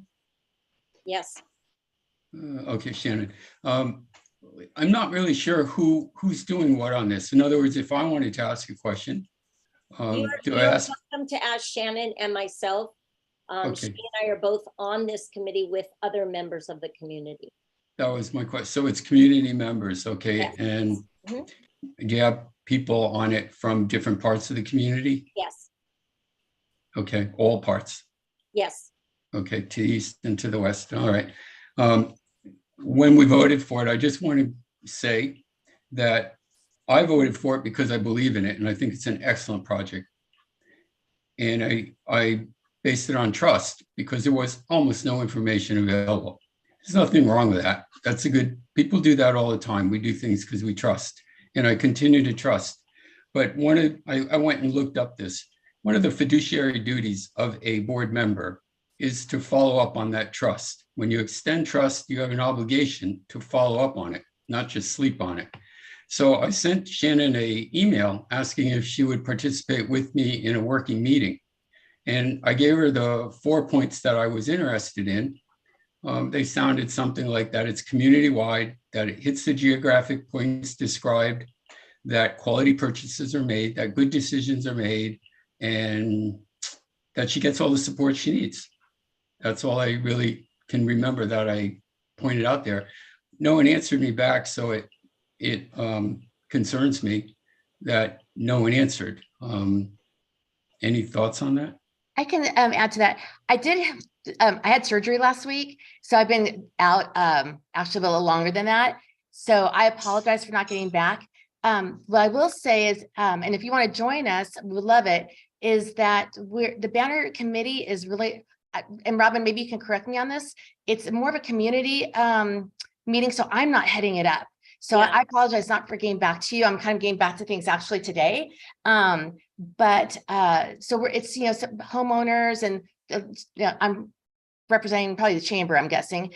And so we're doing it like on a kind of a ground roots level, and it wasn't, so that's why I didn't get back to you. I apologize. GTLNC project. The GTLNC, it's not a GTLNC project. It's a community project. And the GTLNC, just like the awning for the Discovery Shop, gave an MPG, in a sense, to have their logo installed on the banners. And that's pretty much in the same vein. So GTLNC will have their logo, and they will be represented on the banners that will be placed on Riverside Drive. And depending on if the banners are up for a month, there'll be one price. And if the banners are up for 3 months, there'll be another price. And if the banners are up for an entire year, the banners, and I'm talking sponsorship. And so I'm hoping, as we get further along in this process, that we can then go to West Toluca Lake Residents Association and say, hey, we're looking for sponsorship. Do you know of any businesses sort of in your area that might want to sponsor a banner or 2 or 3? So we haven't gotten that far because we still have to determine the price of each banner and how long they will actually be placed on the street and how far they're going to go. And there may be a more expensive price for the banners that are actually in the village or in an area that's maybe more widely seen, I guess you would say. I don't exactly know how you would say that. So there's a lot of variants that are involved, but you know, as we learn more information, I suppose we could pass that along at the neighborhood council meeting. But again, it is a sort of the 100 Toluca Lake Anniversary Committee that's kind of spearheading this whole project. I'd like to ask a question. Yeah. When we voted for this, this was I mean, that anybody would say this is not a Greater Toluca Lake Neighborhood Council project, that it's like an MPG or community project. I'm not understanding what the structure of that would be to comply, well, just to comply. Yes, I understand. What I really want it to do is to succeed. So I'm really interested to know that we have community members from everywhere. So if you could prepare a list of who the committee is and give it. Jonathan, the neighborhood council, okay, the cost is going to be much more than the $5,000 that the neighborhood council is going to be paying for. So we have to enlist the help of sponsorships. So there are a lot more entities involved than just the neighborhood council. So everything is kind of vague right now. There's not a lot of definite numbers involved. So as we know more, we will definitely share it. You can ask more questions. Maybe next month we'll have more, I'm hoping, because we have a big meeting coming up where we're going to discuss with the vendor and the city as to how many months we may have them up. Hopefully it'll be for the year, but I just saw on Riverside Drive that the Secret Garden was just placed on Riverside Drive. So that's a fairly new banner. And I don't know how long those will be there. So maybe we'll only get them for the last half of the year. I'm not really sure yet. So at the moment, Jonathan, there's just nothing to report other than we're working on. My point was that there's compliance factors, and for example, an MPG can't be issued if it's not fully funded. You know, things, background information like this. How was the Discovery Shop awning done then? The awning. Probably. Well, it doesn't. No, we don't have to fund the entire. It can be. Well, I understand. Maybe Erica could chime in. Like with the Discovery Shop awning, it was over $16,000 to replace that awning, and we contributed $5,000, and that was appropriate. I'm told by the city. That's how it got done. And so what way I understand it, Robin, correct me if I'm wrong, would be worst case scenario, if no one else participated in this, if we only had $5,000 and all that was ever spent on banners in Toluca Lake, from regarding us was $5,000, then we would put up as many banners as possible. For in that range. So for instance, we would put up, do as much as we could with that $5,000. So yeah, if $5,000 only paid for 10 banners, that's all we would get. But our hope is that we can blanket the entire street, that we can get sponsorship, which is why I'm hoping that down the road, we'll be able to enlist the help from other areas that want to sponsor a banner. But just like the Discovery Shop, we didn't ask the Discovery Shop for who was making the decision as to who created the awning, what the logo was going to look like on the awning, their logo, what color, what size. All we did was, as a community, offer to help pay for the banner, for the awning. And for that, we got our logo on the side of it. And so we went in, I don't want to say blindly, but in good faith. The American Cancer Society bought and paid for an awning, and they managed it. We didn't manage it. We never wrote a check to the awning company. We wrote a check to the American Cancer Society or the Discovery Shop. So they did furnish us. We don't need to talk about the banner at the Discovery Shop, because as far as I know, there's nothing compliant about it, non-compliant about it. Non-compliant is, from my understanding, is that neighborhood councils are not allowed to give money into projects that are not fully funded. We learned about that because we've got a rich history now of several projects that have just gone into some conflagrated state, whether it be the Addison parallel parking or the clock, things that just go, the Vineland medians, things that go on because there weren't enough answers asked at the time that they were funded. So my effort toward this is just simply to keep it on track, because I really think it's a fantastic project. And I don't think it should be pushed into a private sense. It is a Greater Toluca Lake community project.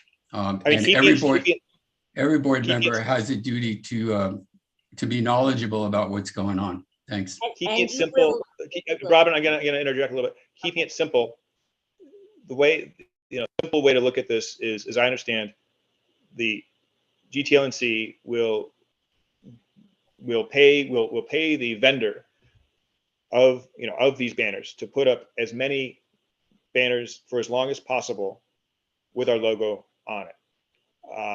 And I'm going to skip ahead to, I know Erica had her hand raised. Erica? Yeah, and I just wanted to add, when we're working with NPGs, that gives the NC an opportunity to fund something without having to do all the legwork to get it done. So essentially, oftentimes, when people do, or 501c3s or schools do come up come to us asking for funds. We just ask what it's going to be used for and ask some general questions. But aside from that, it is then up to that organization to take lead and push through with whatever they said that they were going to do. At this point with MPGs, the NC isn't involved in the process. Well, because this is us, like this at one level is GTLNC writing a check to the banner vendor company, yeah, to install and put those up, but not necessarily an NPG. Like this isn't going to a nonprofit, you know what I mean, or a school. You know, this is going to, it's still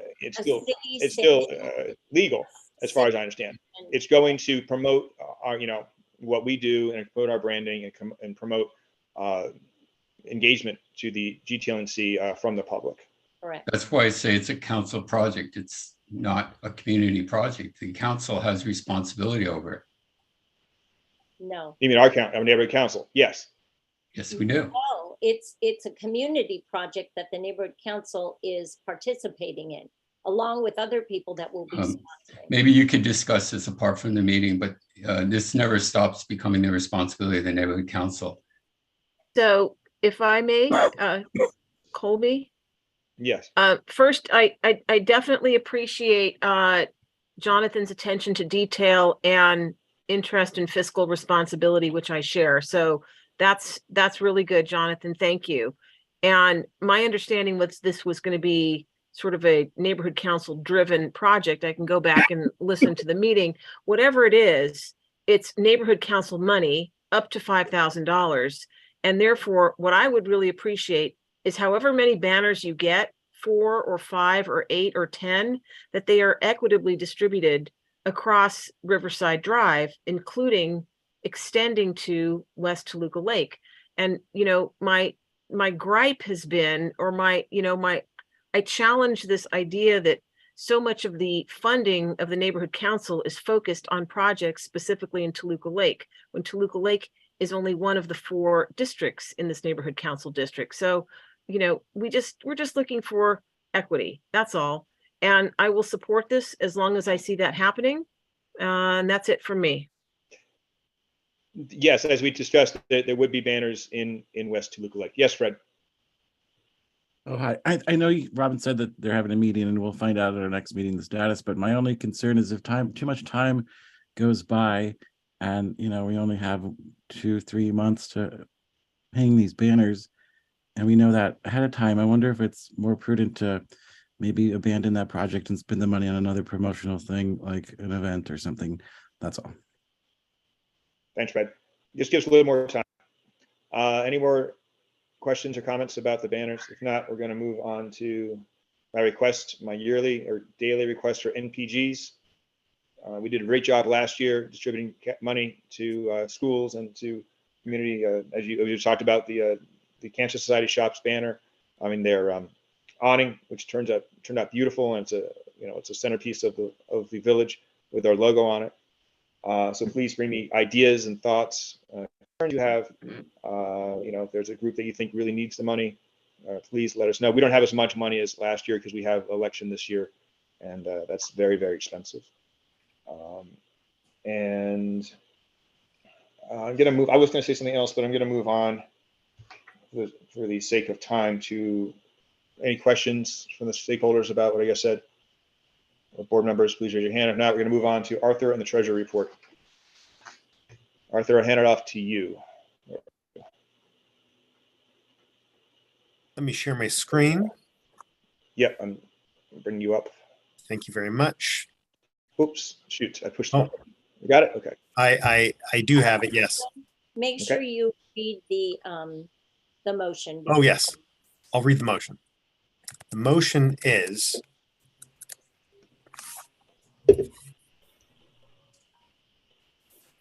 Motion B, approve the November 2022 MER and expenditures for reconciliation submission to the city clerk. Do we have a first?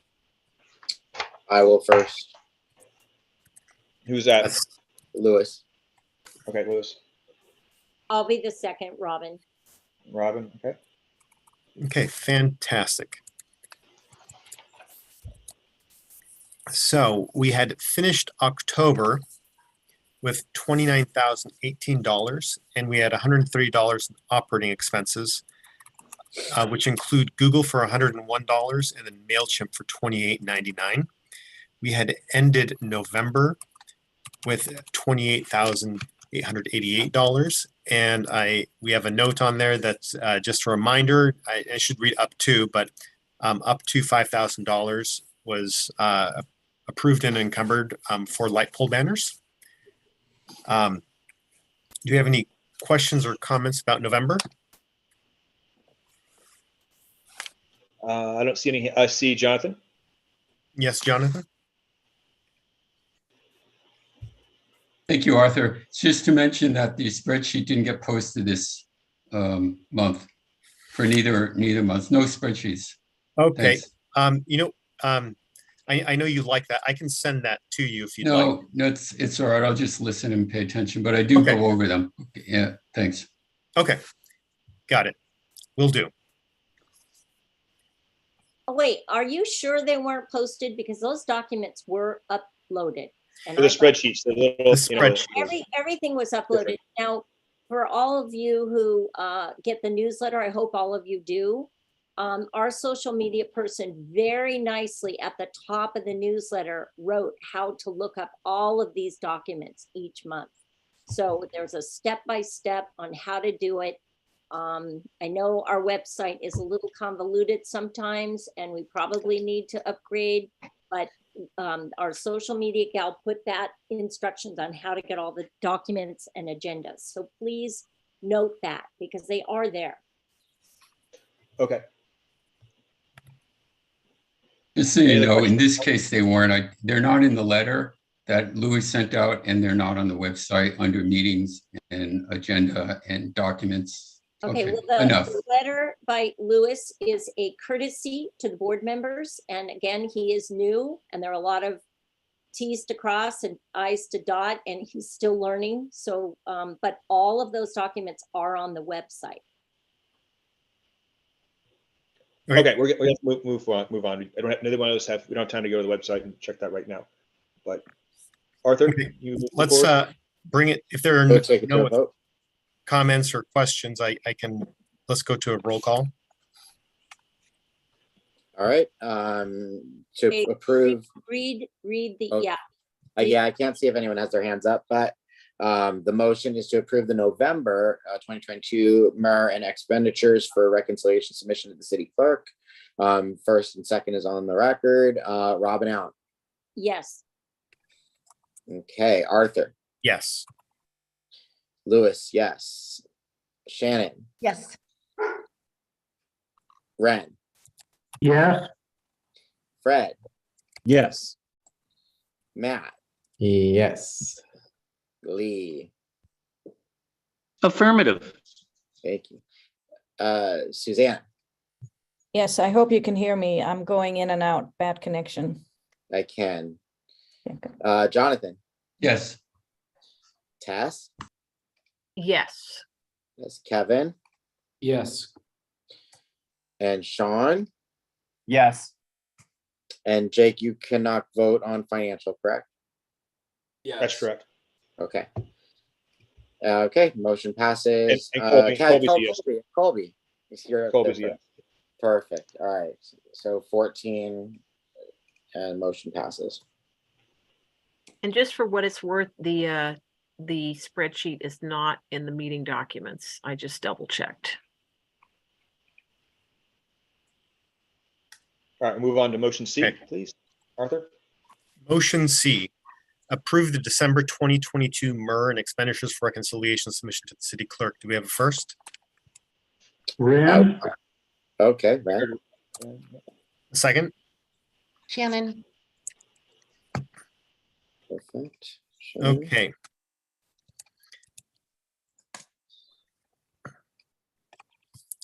So we ended November with $28,888. We had operating supplies of $131, which include Google for $102 and then MailChimp for $28.99. We had Apple One invoices this month totaling $2,953. They included 4 invoices. Those invoices were for $552, $541, $734, and then $1,125, bringing the ending balance for December to $25,804.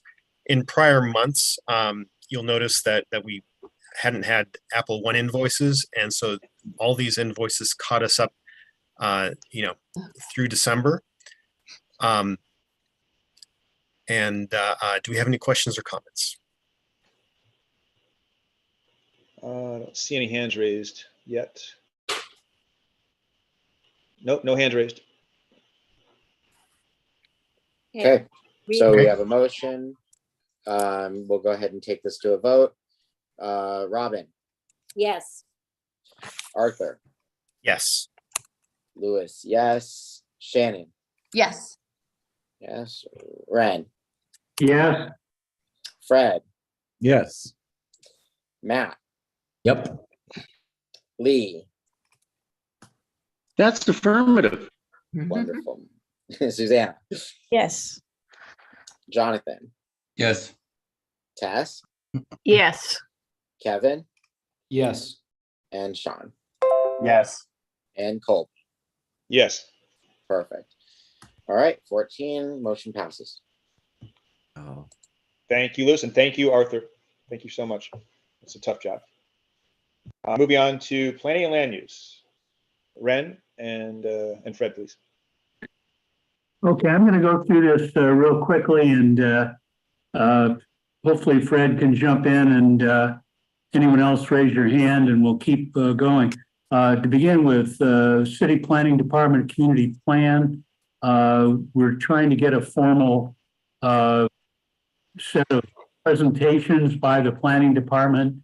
I'm going to be trying to work with the council office and whatever powers that be to get the planners to plan some meetings. And hopefully they'll, in the spring, there'll be public meetings so we can actually have a better interaction than you have on Zoom.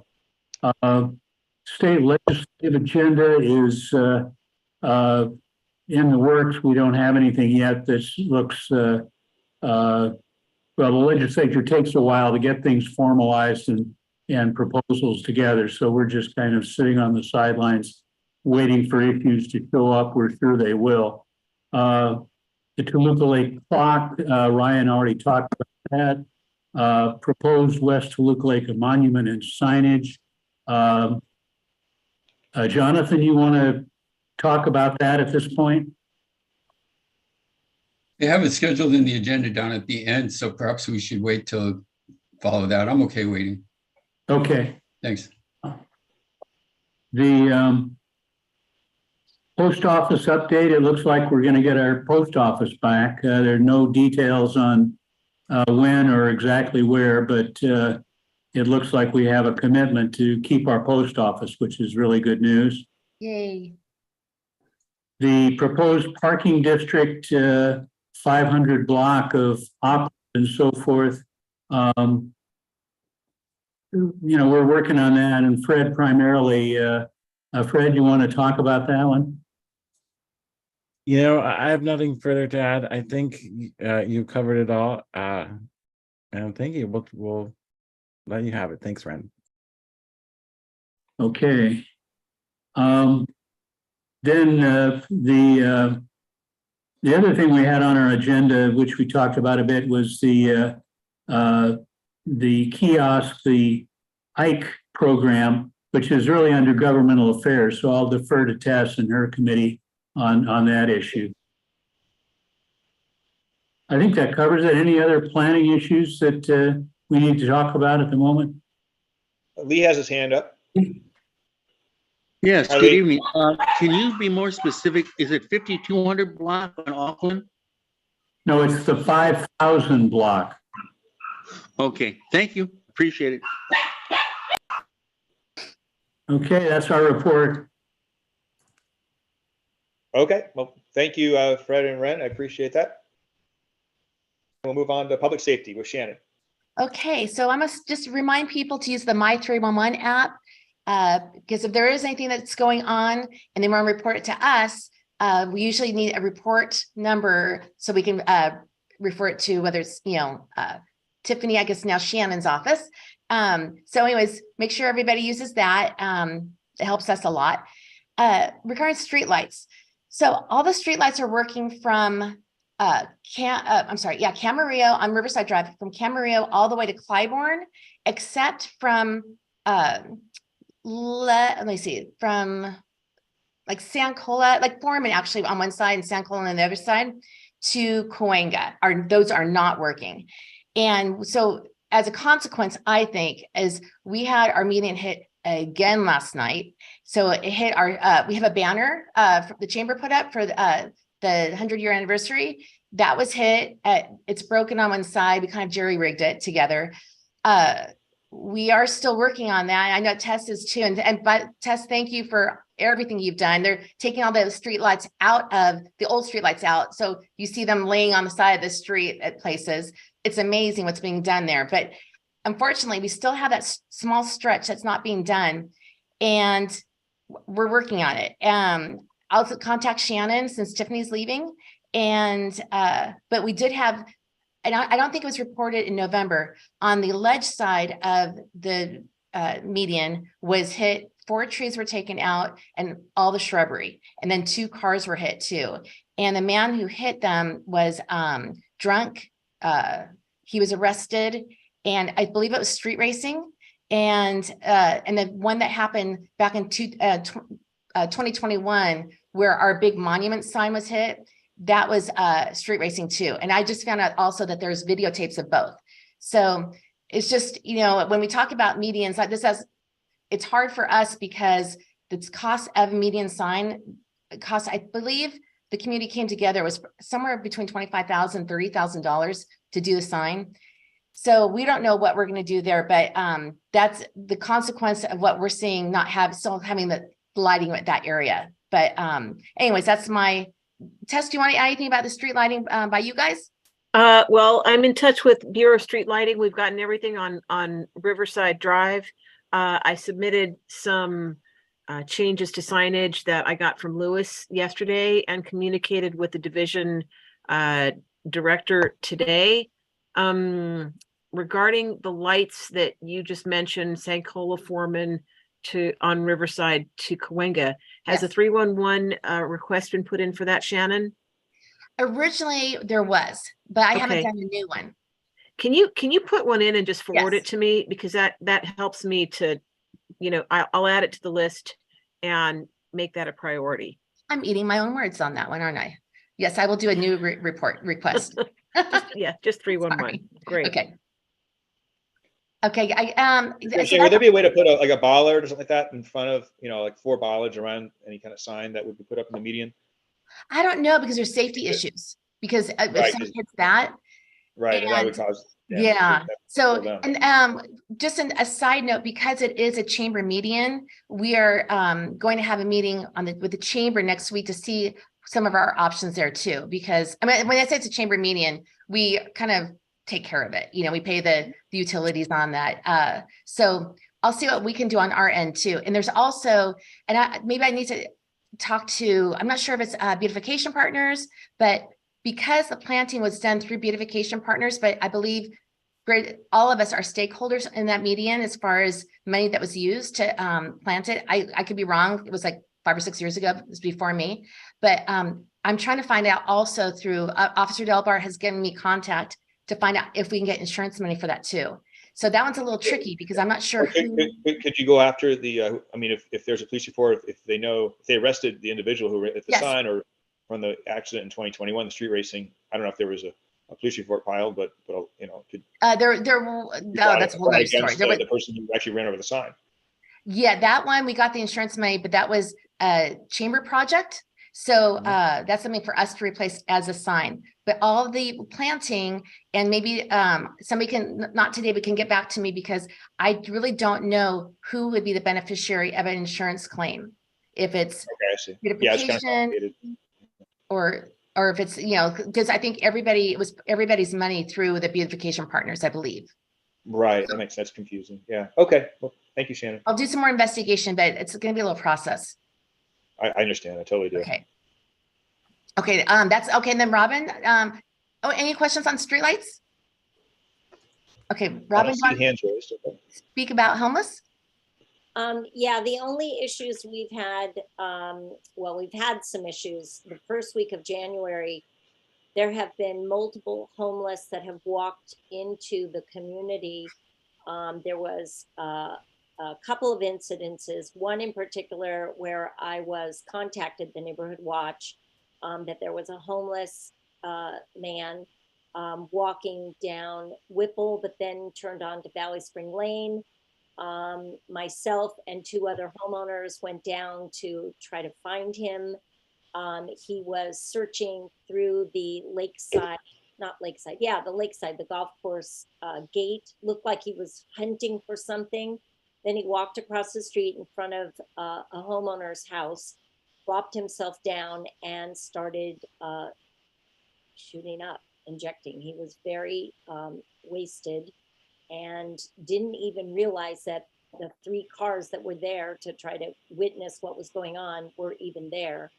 ACS was called, ACS came, the police came, and they did move him out of the area, or at least moved him west.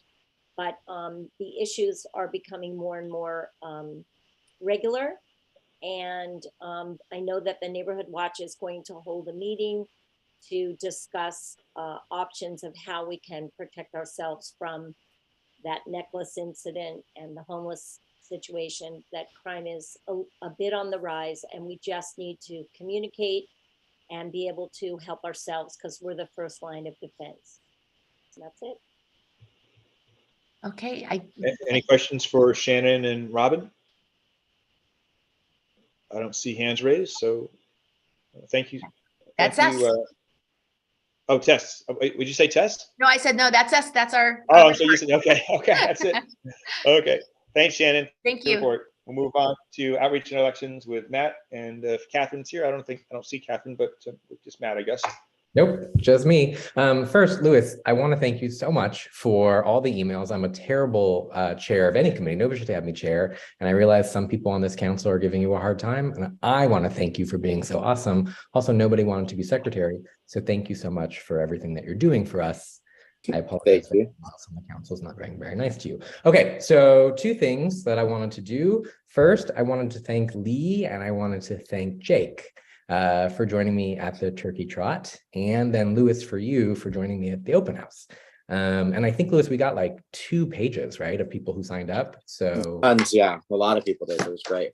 Yeah, that was great. And we have, I think we have about 50 tote bags left. And so one of the things, I'm not going to volunteer to do any of the farmers markets, but I do think that it helps to get out there in front of the community. And there's February, March, April, and May before the elections. So I'm asking, is anybody on this council that I'm looking at, is anybody interested in taking a month, doesn't matter which Sunday, any Sunday of any month, to volunteer to sit at the farmers market? Any of you? I'm looking at any of you. Not you, Louis. You're not allowed. I have tournaments on some Sundays, but when I don't, I'll do it. I'll be fun. I'll get Thank you, Jake. Thank you, Jake. And you were great. You got a lot of people who came up. So, and Ren, you're in. Oh, Ren has his hand. Let's see. Yeah, can you promise it'll be a nice sunny day, but not too hot? Yes, I can. I can make that promise for you. Okay, we'll talk about timing. Okay, I can join Ren, just not in March. I mean, actually all of February. And Matt, I work on Sunday mornings, but I could split like a half the second half of the shift. Okay, cool. So I am giving Colby the booth. So we have a tent, and then we have a tablecloth, and we have, like I said, about 50 tote bags left to give out before we buy new ones. So Colby will have the tent and he will have the tablecloth. You just have to bring a table with you. So anybody who wants to go volunteer just has to go pick that up from him. It's not very big. It can fit very easily into the trunk of a car. Louis, I have my car has just 2 seats. So Lewis came to my house and we did it together. But anybody who wants to volunteer, that will be at Colby's house. So I know it's helpful. People did sign up. We really did have 2 sheets. I was really proud of us. People definitely came up to sign up. So anyway, I wanted to thank you guys for that. So that was that. And then just trying to think if there's anything else. So the motion that we have is Catherine and I. You need to read the motion first. Okay, I'm happy to read the motion. Second. You got it. Well, I was going to talk to you about it first, but I'll tell you what, I'll read it first. So the motion is to approve up to $500 for social media advertising and post promotion relating to the 2023 Greater Toluca Lake Neighborhood Council election. Do we have a first? Robin? Do we have a second? Shannon. Thank you, Shannon. Go Cool. ahead and discuss.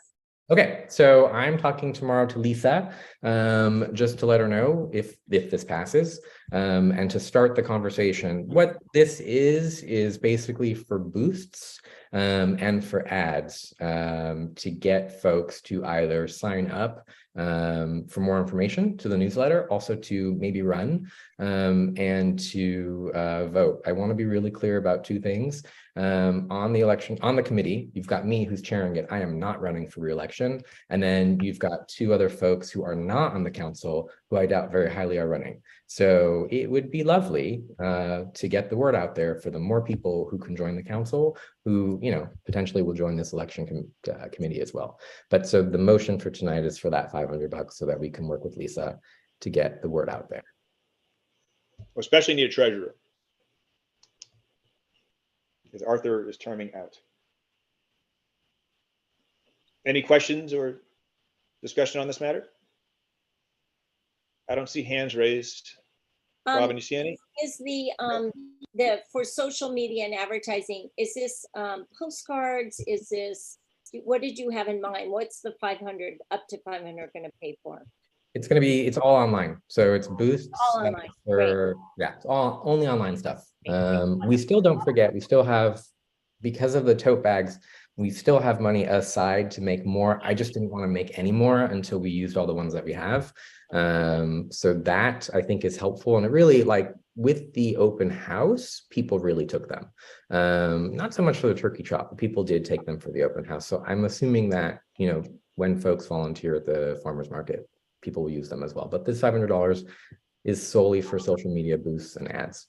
And once it runs out, because there's not a lot of money, once it does run out, I'll come back in a month or 2 or 3 to ask for some more. But for now, I'm asking for $500. Now, are you doing this in lieu of or in addition to mailers? And like in the past 2 years ago, we did mailers and it was very expensive. What's your total budget for the election outreach? Actually, I don't actually, that's a question. That's a good question for you guys. I don't think that there's a budget for mailers. I think unless well, eventually, like 2 years ago, I think we spent it was a lot. It was like around $3,000. Yeah, and physical mailers. The mailers were not effective in a sense. No. I'm not saying that some. I'm not promoting that. I'm just saying that it was a choice. They didn't get to everyone, and it is really expensive. And I think the way Matt is talking, the social media is far more effective. Yeah, I just want to say it might be an either or situation because once you spend a certain amount of money on social media, the mailers are, it's an either or it's all or nothing kind of mailers, because you just can't kind of do $500 worth of mailers because you won't reach all 12,500 stakeholders with only that amount of money. So make a decision now, and this is probably a better decision, but just have that discussion. Yeah, so the $500 is just for social media. We have not talked about mailing. So, but I'm saying it'll eat into. I think mailing is a fixed amount. Like if you want to reach the stakeholders you have to reach or should reach, it's going to be, at least it was 2 years ago, about $3,000. So if you make that decision now, that's fine. But I don't want you to spend $1,500 or $2,000 on social media and then say, oh gosh, we need to do mailing, but then you won't have enough money left over probably. Got it. Or it'll be tight. I just want you to look ahead, and you are. I mean, I'm not criticizing you. I'm just saying this is probably a better way to go. Any other discussion on this from anyone? stakeholders, please? I don't see it. Read the So we motion can- D again, Go and ahead. then take a vote. Okay, motion D is approve up to $500 for social media advertising and posts related to the 2023 GTLNC election. Louis, go ahead and roll call. All right, Robin, Yes, Arthur, Yes. Lewis, yes. Shannon, Yes. Ren, Yes. Fred, Yes. Matt, obviously, Yes. yes. Lee, Affirmative. Susanna, Yes. Jonathan, No. no. Tess, Yes. Kevin, Yes. Sean, Yes. okay, and Jake is excused on this one. So we have And Colby, yes. Colby. Yes. The 13 yeses, 1 no, motion passes. May I say that we had 125 people vote in the election last year out of 12,500. So the bar is really low, Matt. Yep. It's And- it's terrible. and Yeah. it always is, but each year it does grow a little bit. And I'd be interested to know what our number of subscribers is. It was approximately 500 at the beginning of this term. And can you ask Lisa for an update and let us know, Matt? Yeah, sure. That's why I'm actually really excited to talk to her tomorrow because I haven't. And a big, mailers are expensive and I just don't believe that they work. So that's why we're really focusing on trying to get the word out there as much as we can. Well, then, of course, a lot of people don't look at email anymore either, or so, but whatever. I mean, I'm not poo-pooing it. I think it is a better investment, but I'd like to know where the subscribers are at, what the subscriber number is now. Well, GTLNC has a Instagram and a Facebook page, and most people subscribe to both of those. And hopefully, if we can engage people to join the GTLNC Facebook page and Instagram, they will see any notifications that Matt puts up. So that's what we need to sort of push, is for people to join. Also, I want to remind everybody, I've said this before and I'll say it again, how I learned about the GTLNC and how I was incentivized to run was a big banner and on the corner of, I think it was right in front of the counter with which is now something else, but the burger restaurant right by Coffee Bean across from Trader Joe's. There's a big 8-foot banner, 8-foot by 4-foot banner, just zip tied onto the railing. And that real simple old school stuff is, I find, very effective for people walking by. And if we could even find that banner, I'll look around for it, maybe at the school, or ask around for it. Maybe we could change the date on that exact banner to save some money, or maybe we could budget in for a new one.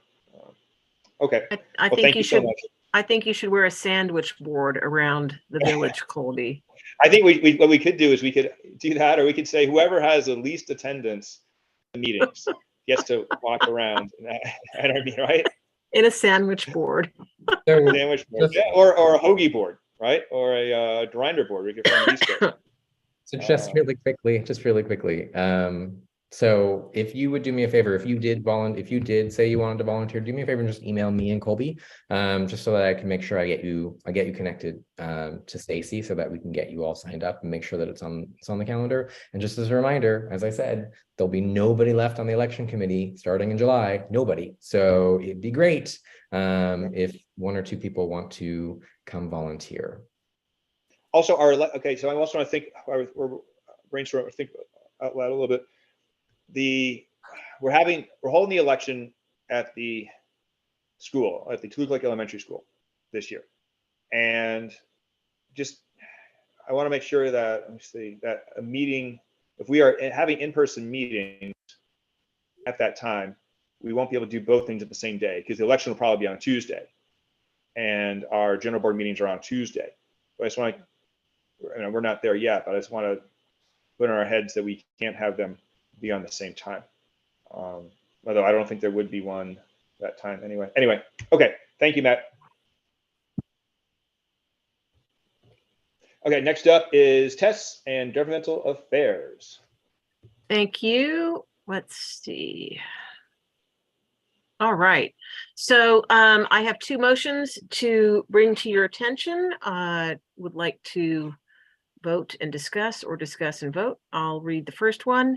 Motion E, to authorize me, Tess Taylor, to appear and object to Dunn's material failure to fulfill its most important function, which is to ensure timely and complete delivery of community impact statements from the entire neighborhood council system to Los Angeles decision makers throughout city government, to address Dunn's failure to maintain current active email addresses of numerous intended recipients of community impact statements on its submission portal over a period of years.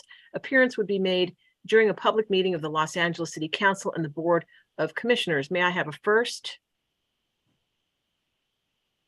Jonathan. Jonathan, thank you. May I have a second? Ren. Thank you, Ren. So I believe the motion speaks for itself. Does anybody have any questions? Shall I provide any detail? I'm going to go look at stakeholders first. If not, we'll go to, I'm sorry, board members first, and then I'll go to stakeholders. I see Robin has a comment. Yes. Well, first of all, yes, I would love for you to explain this motion. I read it over multiple times. I am confused by this motion. I feel that the motion, I sort of get what you're trying to say, but I feel like it comes across, and don't take this wrong, I feel like it comes across a little angry and a little hostile. But I know that's not your intention. So let me just say that I'd rather see something written like, to approve board member Tess Taylor to appear and represent neighborhood council at public meeting of Los Angeles City Council and Board of Neighborhood Commissioners on the subject of CIS filing. Something to that effect. Simplify it, not 3 sentences, easy to understand. And so when we go to vote, there's not confusion. That's my take on it. Is anybody else confused? All right. So I'd like more clarity. I'd like more. Oh, we have Kevin Dees. Of course. Go ahead. Of course. Come on, Tess. No, of course what? I would say, I do think it comes off a little combative. That's my honest opinion. I think it's great that you want to go and appear and talk about Dunn, but it just comes off a little abrasive. That's my opinion. All right, thank you. And Ren? As someone who's spent a lot of time and energy on CISs over the years, I was, what's the line? Shocked and amazed. Shocked and appalled. Yeah, appalled is even better to discover that the Dunn people were not forwarding, our work onto the appropriate people and all of the appropriate people. And then they come back and say, well, we put it on our website. That's all we're required to do. But I think they've really dropped the ball on this, because if they don't like the way we put our CISs together, if we're doing too many, if they're too wordy, if whatever Dunn doesn't like about what we're doing on our CISs, stonewalling us is not the answer. They need to come and train us in what's effective and what isn't, and help us to get to the appropriate people on particular issues. And I think that's a key role that Dunn should be playing.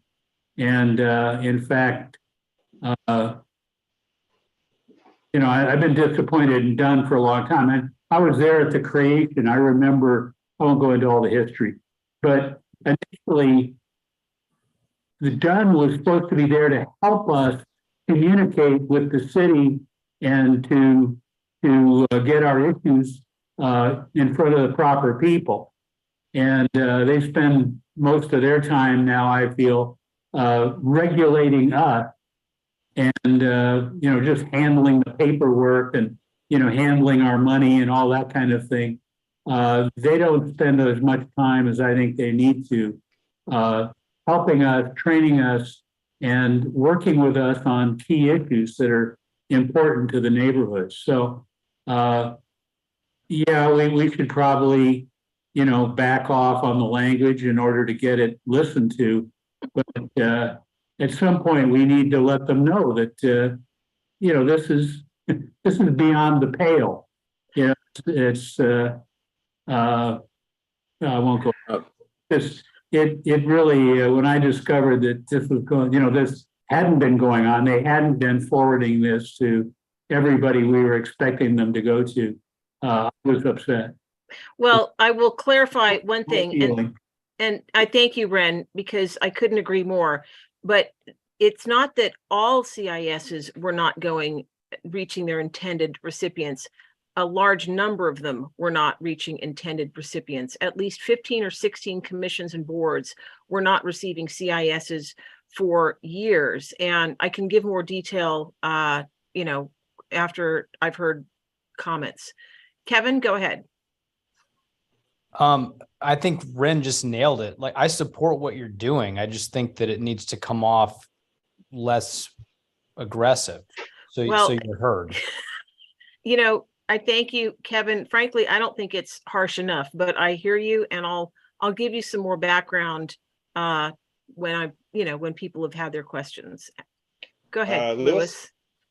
So I was just going to suggest, from a procedural standpoint, that you potentially that the motion be amended to authorize Tess Taylor to appear on behalf of the the Toluca Lake Neighborhood Council, Greater Toluca Council, versus being so specific as to what is being over our concerns on the handling of CISs. It sounds like there's a general statement here. You might even be pigeonholing what you could talk about. Yeah, I mean, we can make a general statement, and that might be actually strategically better. Although I can't imagine that Dunn doesn't know, what this is about. Were there any other board member questions? That's it for board members. We have Joanne Rivas from the stakeholders. Why don't we take Joanne's question and then I'll give you some background, you guys. Okay, Joanne? Yes, hi. I agree with everything that Ren Blight said. He's spot on when it comes to Dunn, except for the part about changing the language. I don't think there's a need to sugarcoat it. I don't think there's a need to, sound so always soft, like you guys are beneath and they're like the overlords. It comes a time where enough's enough, be done with Dunn, and they need to be held accountable for what they do. They are so out of, they don't manage things well. They're just out of control in so many ways that I understand. I agree with Tess. I think it's not strong enough on some levels. There's a time to stop playing nice, to stop be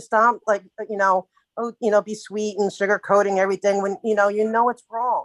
What they're doing is wrong. And Ren is right and Tess is right. And so that's my comment. I don't think it's strong enough. Thank you. Thank you, Joanne. And so I think to Robin's comment, I believe this is clear. And what you're saying, Robin, is you want less strong language. Tess, like the line that says failure to fulfill its most important function. Well, Tess, I love what you do. I think you're amazing. I just sometimes think your motions are a bit wordy. And I think if we simplify things, it would just make the rest of the board happier. Oh, Robin. Oh, okay. Robin. Let's not get off track here. Okay. Maybe there's a more succinct way to say this. Like Louis, you were leading into something, and maybe there's a combination. I agree in the spirit of this, and I'm upset that the CISs aren't getting through. I think Tess is going to do a great job giving them an earful, and I think there's a way to well, let me just do this so we're all happy. Thank you, Colby. Ren has a comment to Go say. ahead, Ren. Well, as seconder of the motion, I would agree to the amendments that Louis is proposing. That's fine. you know, and probably a broader motion would be better. But let me just give you guys a little bit of background here, okay? This is the most important function of DUN. They are our conduit to the government, all right? And CISs are the means by which our advocacy and the desires of this community are properly submitted and gotten into the correct hands. And we've had, you know, squabbles in the neighborhood council system, not just here in Greater Toluca Lake Neighborhood Council, about what we can say, to whom we can say it, and when we can say it. So when we actually get a CIS together, it damn well should go into the right hands. All right. And I want to share with you how many of these have not been properly transmitted. There have been over 16 commissions to which these CISs have not been going. In particular, and Ren nearly fell out of his seat when I told him this, to the entire City Planning Commission, all right, to all of the area planning commissions. Plum is one of the most important functions of the neighborhood council system. Not only that, but to the Affordable Housing Commission, to the Board of Police Commissioners, to the Board of Recreation and Park Commissioners. The 16 commissions, and that's only what we know so far.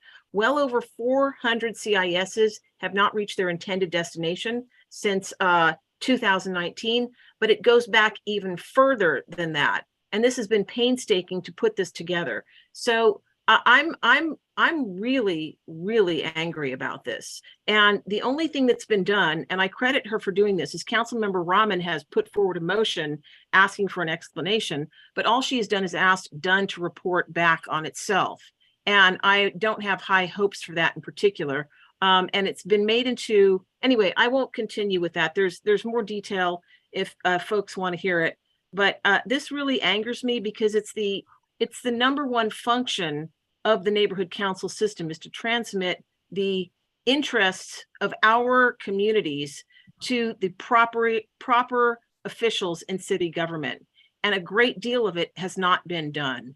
So that, if that doesn't make you angry, I don't know what does. It renders so much of what we're doing here utterly useless. So Jonathan, actually, I think Lee had his hand up first. Lee?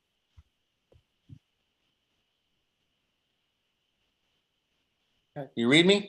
Yes, sir. I agree with you, Tess. They have to be held accountable for, and Plum is extremely important for development to keep the neighborhood, attempt to keep it halfway decent from overdevelopment. And yeah, they need to be held accountable, and it has to be spelled out in plain English, loud and clear, where there's no, well, I think, yeah, you're right, Tess. And a message. Well, I think I am loud, and I will endeavor to be clear. All right, Jonathan has his hand raised too. Thanks, Tess. Tess, correct me if I'm wrong, but I attended what I thought was the longest meeting in the world. I have never been to a meeting longer than the meeting that was up by Zoom on this subject matter. It went for in excess of 4 hours. And I was held by whom? It was the San Fernando group of neighborhood councils. Okay, all right. It was quite a few months ago. In any case, it did get aggressive, and I felt like some of these other board members speaking that the aggression isn't always helpful. Mm-hmm. Except then I watched and I saw that the aggression wasn't spontaneous, but rather a reaction to a form of a series of rebuttals coming from DUN of, I think we say in English, lame excuses, rather than apologize and take serious the criticism and not try to deflect it. But that's, am I wrong? That's what was going on. In fact, they were using the word, it's a glitch, except it was explained by that Miss York that it's impossible for it to have been a glitch for a lot of reasons that I won't get into because I don't think I could explain it correctly. But in any case, the aggression was a reaction to the deflection, so that perhaps there's a time and a place for aggressive language. Thanks. So Tess, you're saying that 400 CISs have not been delivered? Well over 400, yes, and counting. Okay. And then how I'm not, I'm just challenging just I want more information. And then you learned this from Nithya's office, or is this? I've been doing a lot of independent research, and there are more than several individuals working on this. So yeah. But you uncovered this yourself, or it was brought to your attention through someone else? All of the above. I'm sorry, all the above? All of the above. Okay. We had, let's see, I think Joanne had her hand raised earlier for stakeholder comments. Well, if what you're saying is true, and it is. I'm usually not someone to vote for a motion this long in this worded this in this manner, but maybe strong language in this case is warranted. I don't see hands raised, so is it possible to rewrite this motion in the manner that Lewis expressed? Is that possible? The thing is, I don't think anyone is expressing disagreement with the sentiment and the general message that Tess would convey on our behalf. And simply the motion is to approve her as representing us at this meeting. In theory, that's what we're asking. Right. So I mean, I don't hear that. That's the only reason I was suggesting it that way. And then Tess is not bound by anything that's in this when she's making those statements. If we're authorizing her to represent the neighborhood council on the subject, there's no mention of tone or go for it. I mean, that's really if you're authorizing somebody to represent the neighborhood council, you're authorizing their representation, period. And I don't know if there's it's almost written to that notion to authorize Tess Taylor to appear and object to Dunn's material failure to fulfill the function of delivering CISs. Yeah.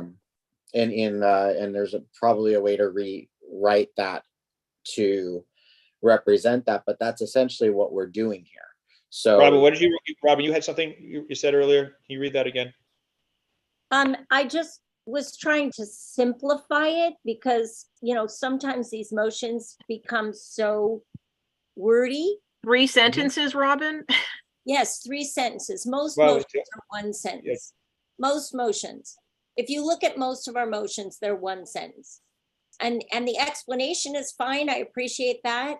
And that's why you're here. And that's why the discussion happens. But I think the motion overall should be simplified. I don't think it should have, and to me, when it says its most important function, feels like, it almost feels like your opinion, even though I know it's not, it feels that way. And how about something like to authorize Tess Taylor to appear in front of the city council and to address Dunn's failure all it is to distribute CISs correctly and represent the neighborhood council at a public meeting of Los Angeles City Council and Board of Neighborhood Commissioners on the subject of CIS filing. That is open. It says what it's doing, and it's giving Tess permission to go and appear. It's also saying what it is she's there to appear to do. I just think keep it simple. It makes it easier for the board to vote on it. And I think there's a lot of interpretation in this, and I get it.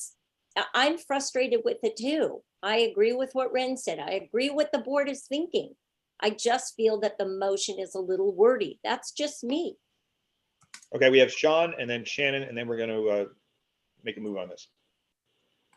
Hey guys, thanks. I just wanted to just say, while I understand what Robin's saying, and I understand what you both are saying, but at the end of the day, this motion is just for us. We all are in agreement that we want her to kind of speak on her behalf because she's the one that's willing to stick her neck out and actually kind of beat feet down to, downtown to do this. I think at the end of the day, while Robin and I do understand what you're saying, we could just move to vote on the motion just because the motion is only for us. And it's going to be archived. At the end of the day, she's still going to say what she's going to say down in downtown LA. We can move forward on this, and maybe going in the future, we can maybe consider, motions that are less verbose. How's that? Is that okay? Can we at least move forward on that? That's the only reason I say it's getting late and I'm a little bit past my bedtime. because I have to get up early tomorrow. Sorry. And then we have Shannon. Yeah, I agree too. I Then we're think gonna vote. less is more. And I would say for Tess, I think even having less on there probably gives you more latitude, you know? So if rather being so specific, I think if it's broader, it gives you a little bit more latitude that while you represent us. And that's my opinion. Thank you.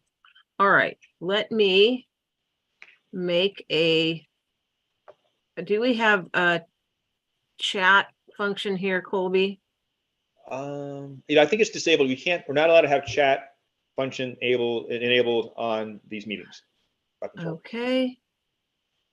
To authorize Tess Taylor to appear and object to Dunn's material failure to complete to ensure timely delivery. Okay, here we go. All right, here's this. To authorize Tess Taylor to appear and object to Dunn's material failure to ensure timely and complete delivery of community impact statements from the entire neighborhood council system to Los Angeles decision makers throughout city government. Perfect. That's beautiful, Tess. Great. All right. Motion to amend. Shall we do a quick vote on that? And then I'll reread the motion. Yes. I think we're all in agreement on amending. Yeah, you can vote as on the motion as amended and then resubmit the motion to me for the minutes. Okay, so let me read it one more time. The amended motion reads as follows: to authorize Tess Taylor to appear. You know what? I do want to put in City Council and Board of Neighborhood Commissioners. All right, I think that's important. On behalf of the GTLNC. Yeah, yeah. That's in here as well. Okay, good one. Lewis, hold on, quick edit. Sorry,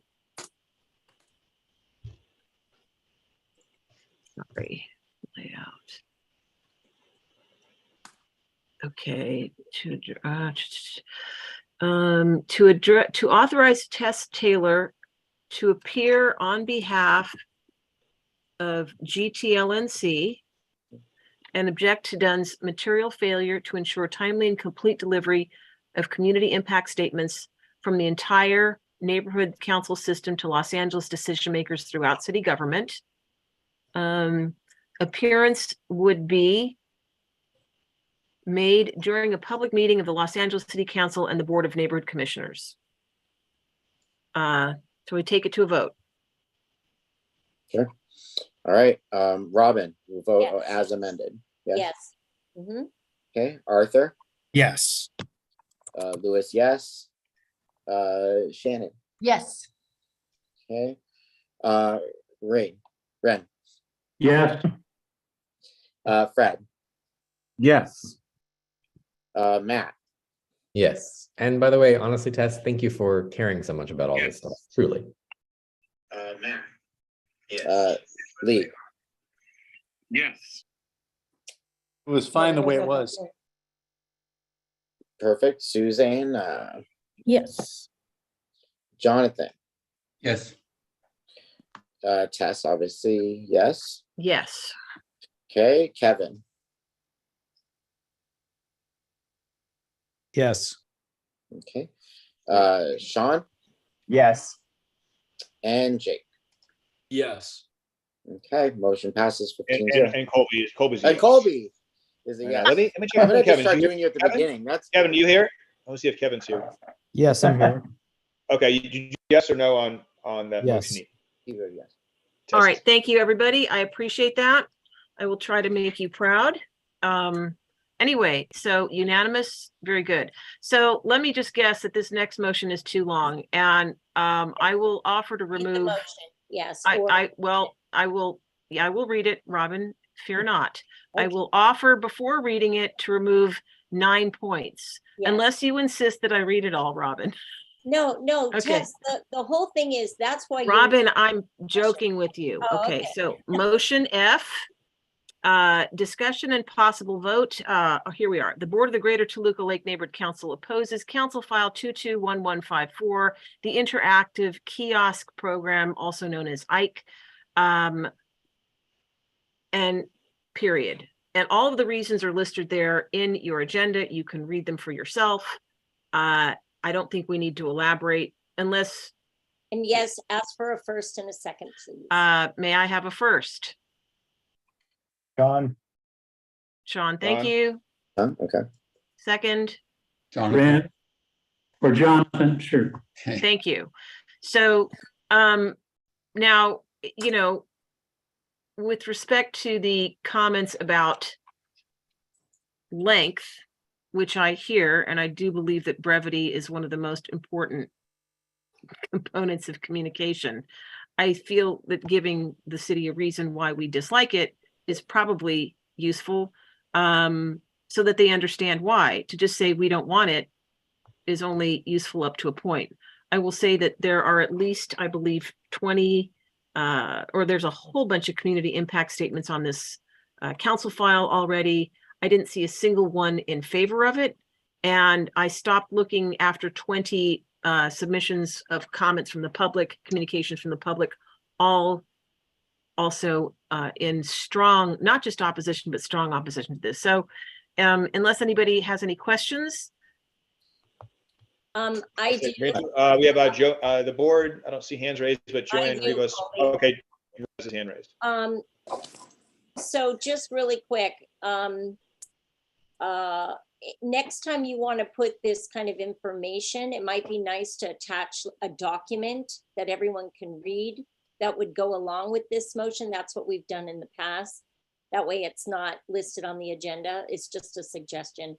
Did you see the link? Did you see the link in the? I did, and I looked it up. It was, thank you for putting the links there. I really well, would you not want to attach that or? No, you absolutely. That was wonderful that you attached. Well, okay, so you would like to get the attachments as well as the links. Is that correct? Well, you have the council file listed in the motion. That was right. But as far as the 9 points, if you wanted to put that into a document that you I see. Okay, I thought you meant the council file. All right. No, I thought that was very helpful. So my question is, are these interactive kiosks, and I tried to look up a bunch of this information, are they in the valley at all? Have they arrived in the valley? Is this something that is going to happen, or are you just trying to prevent them from ever coming here? I don't believe they're here yet. They are trying to come. Ren, did you have a question? No, I just wanted to say that we discussed it at the Plum Committee as well. And we certainly agree with this motion that this should be opposed. And if the city wants to do this kind of thing, they need to get out there and talk to us in the community and not just sneak it through. I have some history on this. I mean, going back to Hollywood redevelopment area, when they wanted to do, 10-story flashing lights and all that kind of stuff. And even in Hollywood, they turned it down in those days. And there have been other proposals along the way. And we have some advertising now, of course, that does show up as you're driving along the freeway and so forth. But it is distracting. And I think having them right there at, the intersections in our communities, I think is problematic, needs to be reviewed, and needs to have some local veto, because there may be particular situations in some neighborhoods where this is very distracting. Other neighborhoods might like it, a little more color, a little more action in their neighborhood might be a plus. So I think it needs to be a local oversight, not a citywide kind of, everybody gets to do it. Anyhow. Thank you, Ren. Lewis.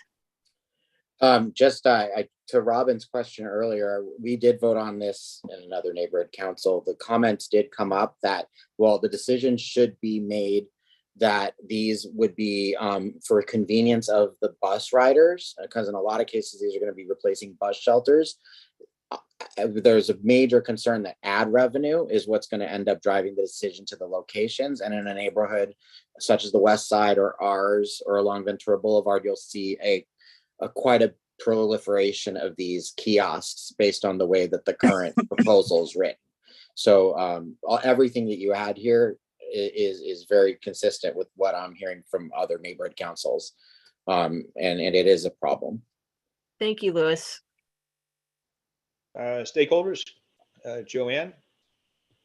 Yes, I am very much against these kiosks for the ADA community for obvious reasons. But I also want to thank Tess that she's probably one of the most dynamic people that anyone could ever want on any board.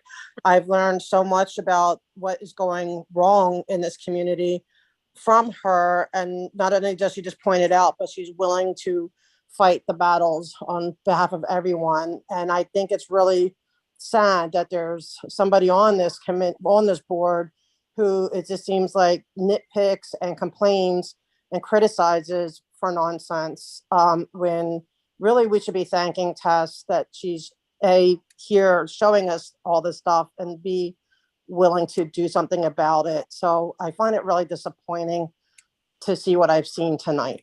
Thank you. Thank you. Yeah, I find these kiosks from the mock-ups, at least in the description, to be something from a dystopian situation, and reminds me of something from Blade Runner. To be honest with you, I'm glad. It really does. I don't want these giant 10-foot iPhones or 8-foot iPhones. No, and then they'll be sucking all your data out of you, Colby. So I don't have any data to suck. So unless Sean, you want to filibuster, shall we take it to a vote? You need to read the Thank you for motion. asking. Oh, all right. Shall we amend it to simply say that we oppose and leave out the 9 reasons why? Or, I mean, since we're submitting this as a council file, I feel like including the 9 reasons is good. Or is that too much, Robin? You know what, Tess? At this point, let's just leave it. I will vote on it and I'm fine with it. But in the future, do you mind just simplifying things and keeping things? I mean, I want you to put information in there because it's very helpful. But I'd rather do that during discussion and leave the motions simpler so that it makes it easier when we actually do go to vote. Because I remember over the last several years that I've been on this board, I actually had to explain to board members that voting yes means this and voting no means that. So I'm just trying to make it as efficient as possible so board members are clear as to what they're actually voting for. Thank you, Robin. All right, so then we will leave. I just want to say, like for instance, like number 7, today most individuals get directional information from their cell phones, which render kiosks irrelevant. I'm not saying you're right or wrong. I'm saying that we're voting on making that statement without, I haven't conducted, I haven't done research on that per se myself. Well, we'll simply oppose it. And I think there's enough fodder in the council file that they will live without our additional 7 or 9 reasons. So, okay, then we'll cut it down. We just got to following reason. Yeah. Just okay. So I'll read the motion as amended.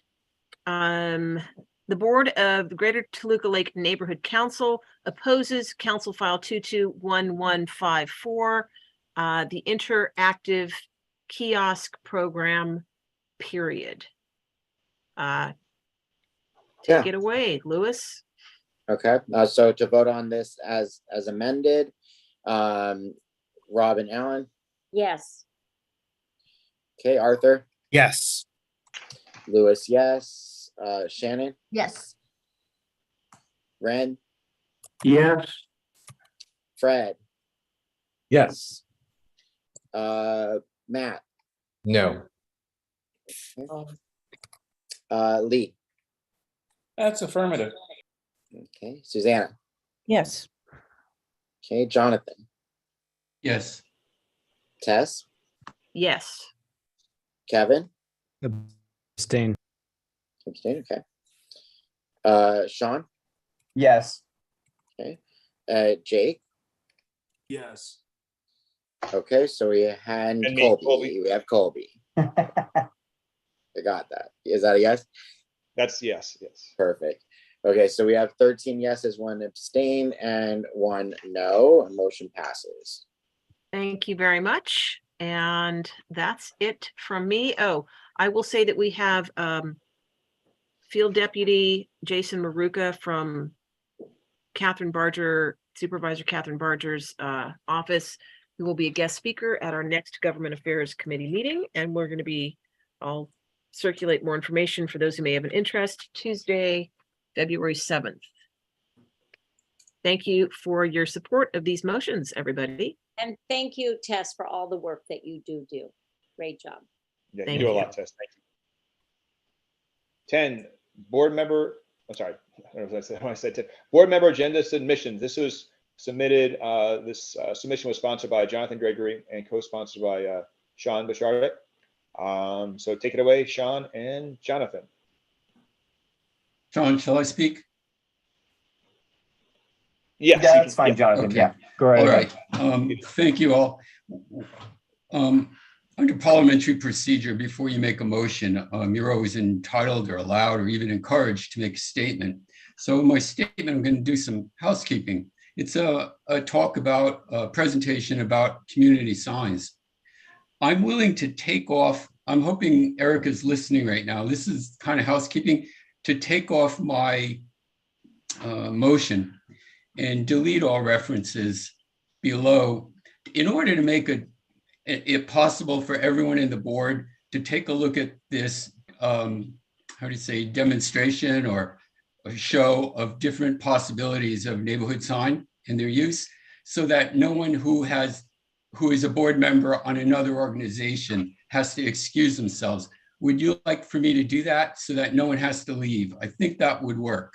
And Erica can give a go ahead if I take off, just make it a simple, and then next month, if we want to do a motion, I'll do it there. But this, my hope is not to ask anybody to leave because of, duality. If you're a board member on another organization, you would have to excuse yourself here. Erica, is you that you're asking for a response from Erica, right? That, or if all of you board members would like to see and not have to deal with that disclosure stuff, I'll pull all of that out. I'll table all the rest of it and just do the demonstration of community signs so everyone can take a look and see. It's a lighter way. It's not about money or anything. It's about trust and about the community, a vision. So I'm willing to do that so everybody can take a look. Is that a good idea? Seems okay. Okay, so I'm going to table, if everyone's agreeable, all of the motion part. And I'm just going to give a flat demonstration of a possibility of a community sign. And we'll do it in pictures. I sent them to Fred and I gave him some orders. I hope they'll be in the right order, but if not, we'll make do. It's not that complicated and it's pretty quick, okay, but I think it's it doesn't involve money. Ability. Let's see, where are you, Fred? Yeah, it does not involve money, any commitment for our neighborhood council. It's really take a moment and take a look at this, see what it does for you. And it's a long meeting. Even next month, we can pick it up. Okay. Let me just jump in for a second. I was about to recuse myself. What you're saying is I don't need to recuse myself because you're withdrawing. I'm withdrawing the motion. Any references, it's a strict display of pictures and possibilities. Is that okay? Yeah. All right. I won't recuse myself. Thank you. Yeah, my goal is to keep everyone able to take a look, to not exclude anyone. Fred, are you there? Can you share your screen? Great. Okay. Fred, are you able to get to picture number 1, or let's just flip through and I'll tell you when to stop?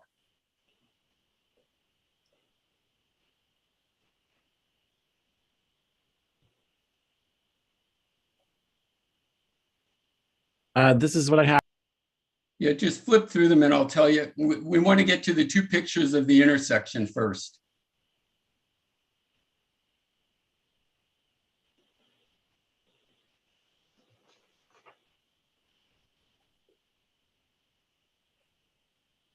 there. Okay, so back up one. Okay, that's the intersection in Vineland and Riverside Drive. And we're from the center of the street right now. And if you take a look where the trees are, though, it looks like 3 trees. Focus on that little area. We're going to get a close-up shot of that next. Now, Fred, want to flip through the pictures and I'll tell you when to stop. Unfortunately, they're out of order.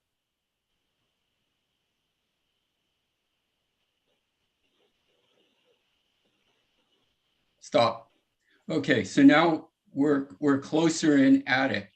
And the area that I'm talking about is right there between the left flag street lamp and the telephone pole. So see how there's a fence there? The front of the fence is the city property. The back of the fence is the state property. So as we heard earlier, Ryan mentioned, there's a delineation between what you can do on state and what you can do on city. Just to make it clear, now I see it's really difficult for us to flip through the pictures, so I'll say more right now. Since if you look at that front area, Tiffany has talked about us adopting that area and doing what we want with it. If we wanted to work on the area behind the fence, which is the state area, we could do different things, okay? The idea is this is really a phenomenal opportunity in the eyes of most communities, because this is a vacant area. It's got a backdrop of nice trees. It's highly, highly visible. So any money you put into it, any investment in it is going to get a lot of viewing. And it has utilities around it. It has everything. It has electric, you can light it. Okay, so with all of that said, what I propose is that the community show an interest in realizing a community sign there. And community sign, my idea is not about control. I mean, it could say Greater Toluca Lake and small on the bottom, West Toluca Lake, because that is actually West Toluca Lake area. Or it could be simply West Toluca Lake. I kind of personally lean toward a Greater Toluca Lake, but you all would have to decide that sort of stuff. I don't come to the table with ideas about the details. So we're going to flip through different possibilities of sign, but if you can keep that picture in your mind, and we could go back to it later if you like, but look at some of these different signs and imagine them sitting in that area that I just explained to you. So go ahead, Fred. They're going to be out of order, unfortunately, but I'll tell you what you're looking at. Now, this sign is really, it's a perfect corner sign. Okay, it can be a setback. It's not a highly expensive sign, but it's very impressioning, and it's one that's used for prestige communities with expansive spaces. Next. Okay, this sign just shows a lighting feature and also what you can do to modernize the look. Next. This sign is one of the really interesting signs when you're integrating it with a fence. Now, remember, the fencing is scheduled, or we've been promised or told that the fence, that chain link fence you just looked at, was going to be replaced by a 10 to 12 foot forged iron fence, similar to something I guess we're looking at here. So from the highest pillars on each side, the fence could pick up. And the beauty of this is it's very inexpensive because you're not talking about a lot of infrastructure there. It's actually just fence with 2 pillars there. Those are cinder blocks covered with flat, I forget how they were called, flat stone, or I forget the name of that, but they're not. Fieldstone. Yeah, they're not real. Okay. Next. Oh, by the way, notice the plantings in front of these signs. Those are specific to keep people away from them. It's just something a lot of communities face. It's not just us trying to keep people from ruining things. This sign is interesting because it's mounted on a wood. The wood is, if you, for whatever reason, needed to change the name, like if you wrote, I don't know, if you wrote something you didn't want to keep, or if it should be damaged, you're able to replace that without a lot of expense. Next. Just a possibility of doing it without wood. Next. Same thing here. that's on concrete back. Next. Okay, this sign is real interesting because what they've done, it's a very expensive sign. They've used real stones in it. They've actually elevated the sign up from the protective area. So that sort of thing is, all of these are variables that a planner, a designer would work with. And all of these pretty things are actually fortifying the sign from any interference from the community, meaning vandalism mostly. I mean, you can never do 100%. I mean, it's no such thing as total security. Notice the wall that was used in the front. So they actually used the wall in the front and then the protective plantings and then the actual lighted sign. Next. See, here you're seeing the fencing pick up on the left side and then it goes around a corner on the right. It's just different design. Next. And by the way, that last sign had gravel in the front of it as opposed to planting. This sign is interesting because these are signs I picked up just to give you different ideas of possibilities. As you can see, it's modernizing the look by moving the sign to one side, to the left or the right. You'll see another one coming up where it does it on the right with an overhang. And you're seeing low, cheap lighting. Very inexpensive lighting gets the job done. Nobody really sees the light itself. Thank you. Next one. Keep going. I think we better keep going. There's one I think we're missing. There's the right-hand side where this would not be a practical sign, I think, for something we're doing where it's a security fence on both sides of it because the overhang needs a lot of attention to bring the fence up close to it. But it gives you the idea of what more modern signs look like. My impression of Toluca Lake is people appreciate traditional looks. Next. This is probably, like I said, Toluca Lake's not Melrose. This is something that I think represents something that's completely out of step with what I understand Toluca Lake to be, but I don't put it up with control. I just wanted to give you an idea to think about things and see possibilities, but I think that would be an inappropriate look for what people seem to value in Toluca Lake, but taste is for everyone to figure out. Next one. I think this might be where we started. This is just a very, very simple sign. No ingenuity to it, not like some of the others. All of these signs that I chose are either rounded or straight, but because of that unique location, we could use either. It simply doesn't matter the way we can round that corner, round it. Next. That's the last one, John. Okay. With that said, the only other thing that I would add is the benefit of a sign like this is first and foremost on the part of stakeholders, because that's what I think of first. It's not how does it make us feel or the money, is what does it do for stakeholders? Two things. Number one, these type of signs are invested in by communities because they increase the value of personal property, meaning everybody's house goes up in value because of the second part.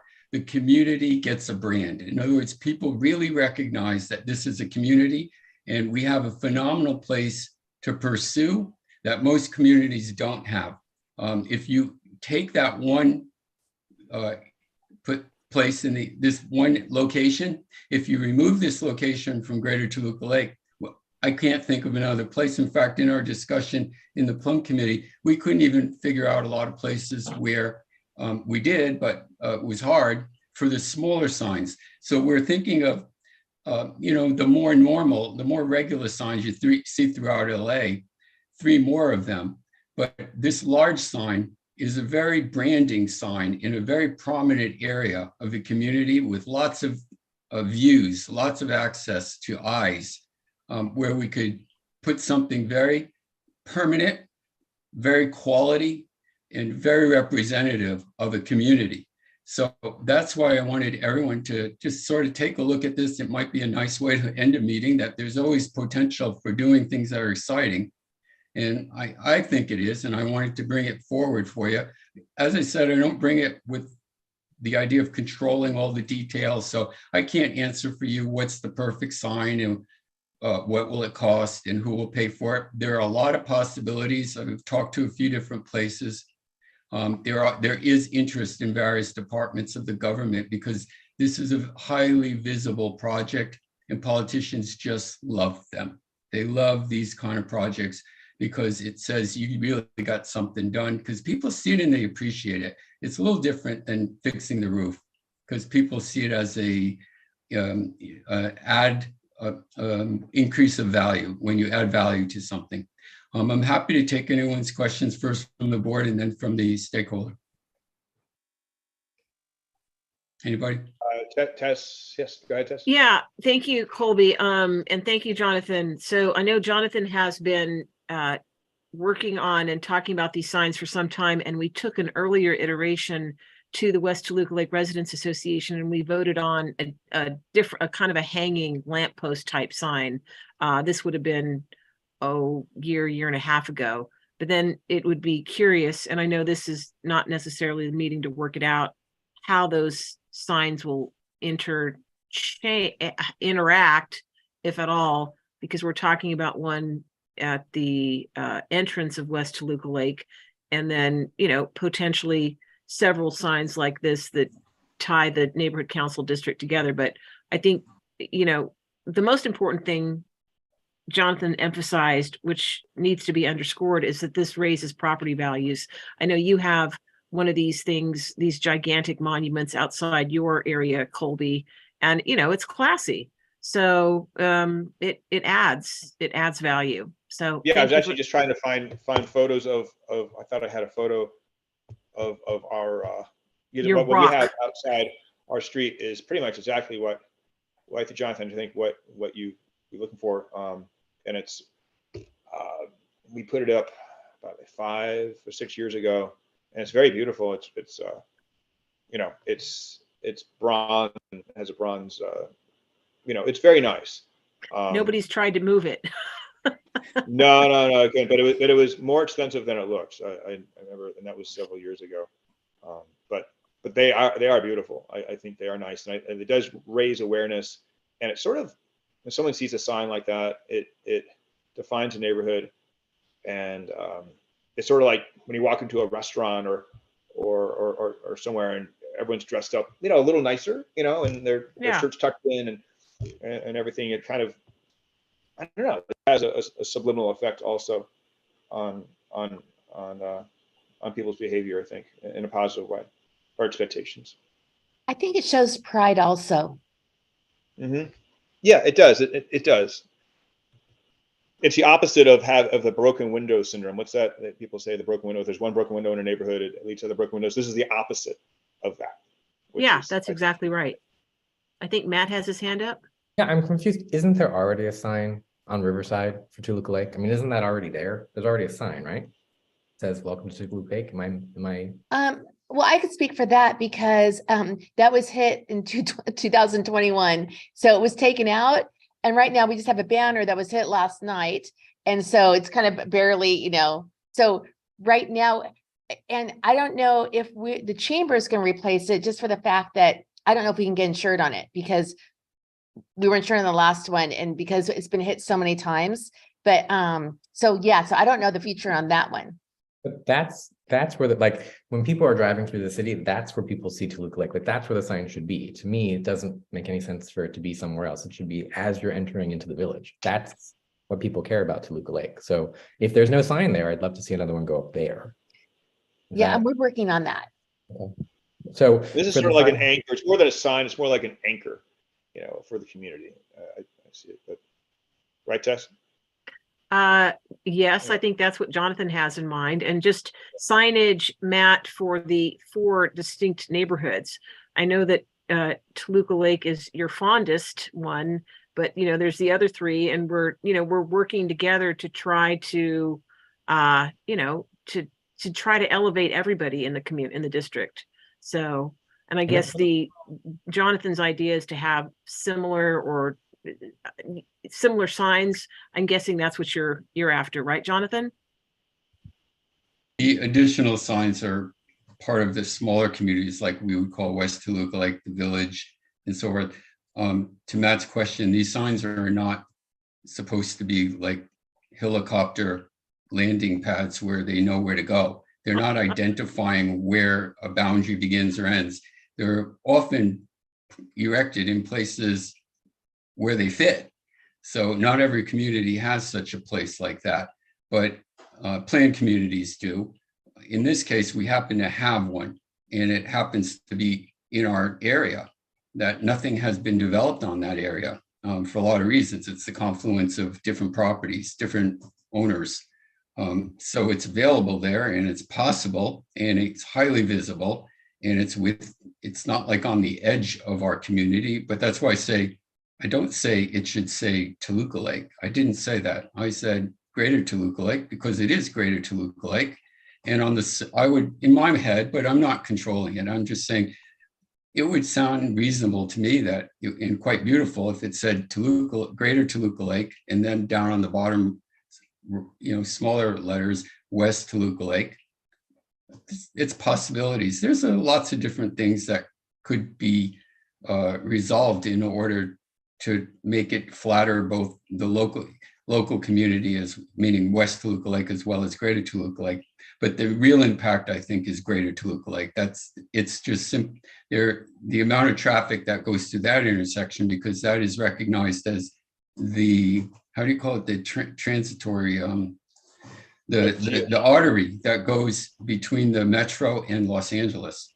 So that's a very important artery for Los Angeles. Tremendous amount of traffic through there. Huge. Yeah. Actually, it could almost be the opposite. It could be, West Toluca Lake, a proud member of Greater Toluca Lake neighborhood, or something like that. And then Toluca Woods could have a similar one. It'd be great to have consistent branding through the Tolucas. Yeah, I don't have strong opinions on, I think traditional is probably what Toluca Lake is. I don't see, like I said, I wanted to point out lots of different styles but there's possibilities. We got the space and we have the access to both a piece of land that belongs to the state and a piece of land that belongs to the city. And both of them are saying there's possibilities. I mean, eyebrows went up when I talked to people about it, especially politicians, because they have money in their pockets. They have these weird funds that nobody has any money until they got something that's going to elevate their prominence, and that kind of surprised me. But in any case, I think if we put our heads together and we say this is something that can be done, we're certainly not going to be finding an MPG for this sort of thing. It's going to have to be from a different sourcing mentality. But I think it's one of those things that few communities have that possibility to do. And if we want to move forward on it, I think we should, but we should do it together. Any questions? I like it. Okay. Yeah. Robin has a hand up. Yeah, I have a question. So Jonathan, I can see how much work you've put into this, and we all appreciated the presentation. I can absolutely understand and see the site that you've located, and it looks like it would be a fantastic space for some sort of sign or marker. My question is, how does the Greater Toluca Lake Neighborhood Council fit into this discussion? Wouldn't this be something that West Toluca Lake, isn't that where it's located? Wouldn't it be a discussion that's done amongst the organizations or say the West Toluca Lake Residents Association? Wouldn't it make sense to hold a community meeting in that area and have a discussion and then figure out how you're going to pay for it by getting bids and design? And I mean, I totally get what you're trying to do. I think a marker is a wonderful idea, but I feel like it's very premature to bring it to the neighborhood council, because it feels to me like it should be like the residents that live directly around it. Just like when a building is being built in an area, they go out and they ask all the neighbors around that area how they feel about it, because they're going to have to look at it and see it and pass it every day. So help me to understand why you've brought it. And I understand it's a passion for you and your community, but how does the neighborhood council fit into You this? get your logo on it, Robin. That's how you fit in. Okay, so it's about branding the neighborhood council. As I Yeah. said, in my world, I think putting Greater Toluca Lake as the more prominent part of the sign and West Toluca Lake as a smaller part So it would makes. be a Let sign. me, I'll with a finish greater, like I'll the finish the logo? answer. Okay, That I see it more important to project the whole community of Greater Toluca Lake. If somebody sees that more as a West Toluca Lake option, maybe that falls under the logic that, well, if it's closest to 3 houses, why don't they just pay for it because it's closer to them? I see it as a rare opportunity for all of Greater Toluca Lake because of the reasons I already said, namely, it's an excellent place, an excellent spot. yeah, I think this spot is And great. it has visibility. But that's the answer, is that I think it is all about Greater Toluca Lake, and you can make it about West Toluca Lake because that's possible too. There's nothing wrong with that necessarily, but it's kind of, like Tess mentioned, there was talk, earlier, before I even took notice of this, what really made me first notice that is the terrible problems we were having on that strip in front of the fence. It's called the strip, by the way. Okay, because it took us months to get the city to own it, to say they owned it. There was just this constant, nobody owned it. Anyways, it started me I started looking at it every time I went by it, and I realized it was just awful. And I realized suddenly, like, oh my gosh, that's an incredible spot that nobody's ever really taken a look at, because there's no gas station there. I mean, it's got a few utility poles there, but it's off to the side and it's got a tremendous the 3 trees behind it. So it really is a spot of potential. It really is a place where you can make a huge impact of neighborhood council branding, or I should say community branding. It's just a rare opportunity and it deserves the investment. I mean, it really does, because there simply are not many communities that have something like that available to them. Ren has his hand raised. Yeah. Then we got to move on to wrapping this up. And we're good. Sure. Just real quickly, in the early days, we put up, the GTLNC put up signs in various neighborhoods. And through that process, Toluca Terrace was born. I don't know if you've seen those signs up on the north end of our community, but before that, they didn't have an identity like that. And when they saw the other parts of the GTLNC area putting up signs, they had to figure out who they were in order to create signage. Now, these were basically like street signs, but it was a lot of discussion about all of that. But I see them. I think everybody else is, you drive right by it and whatever. But I remember when we put them up.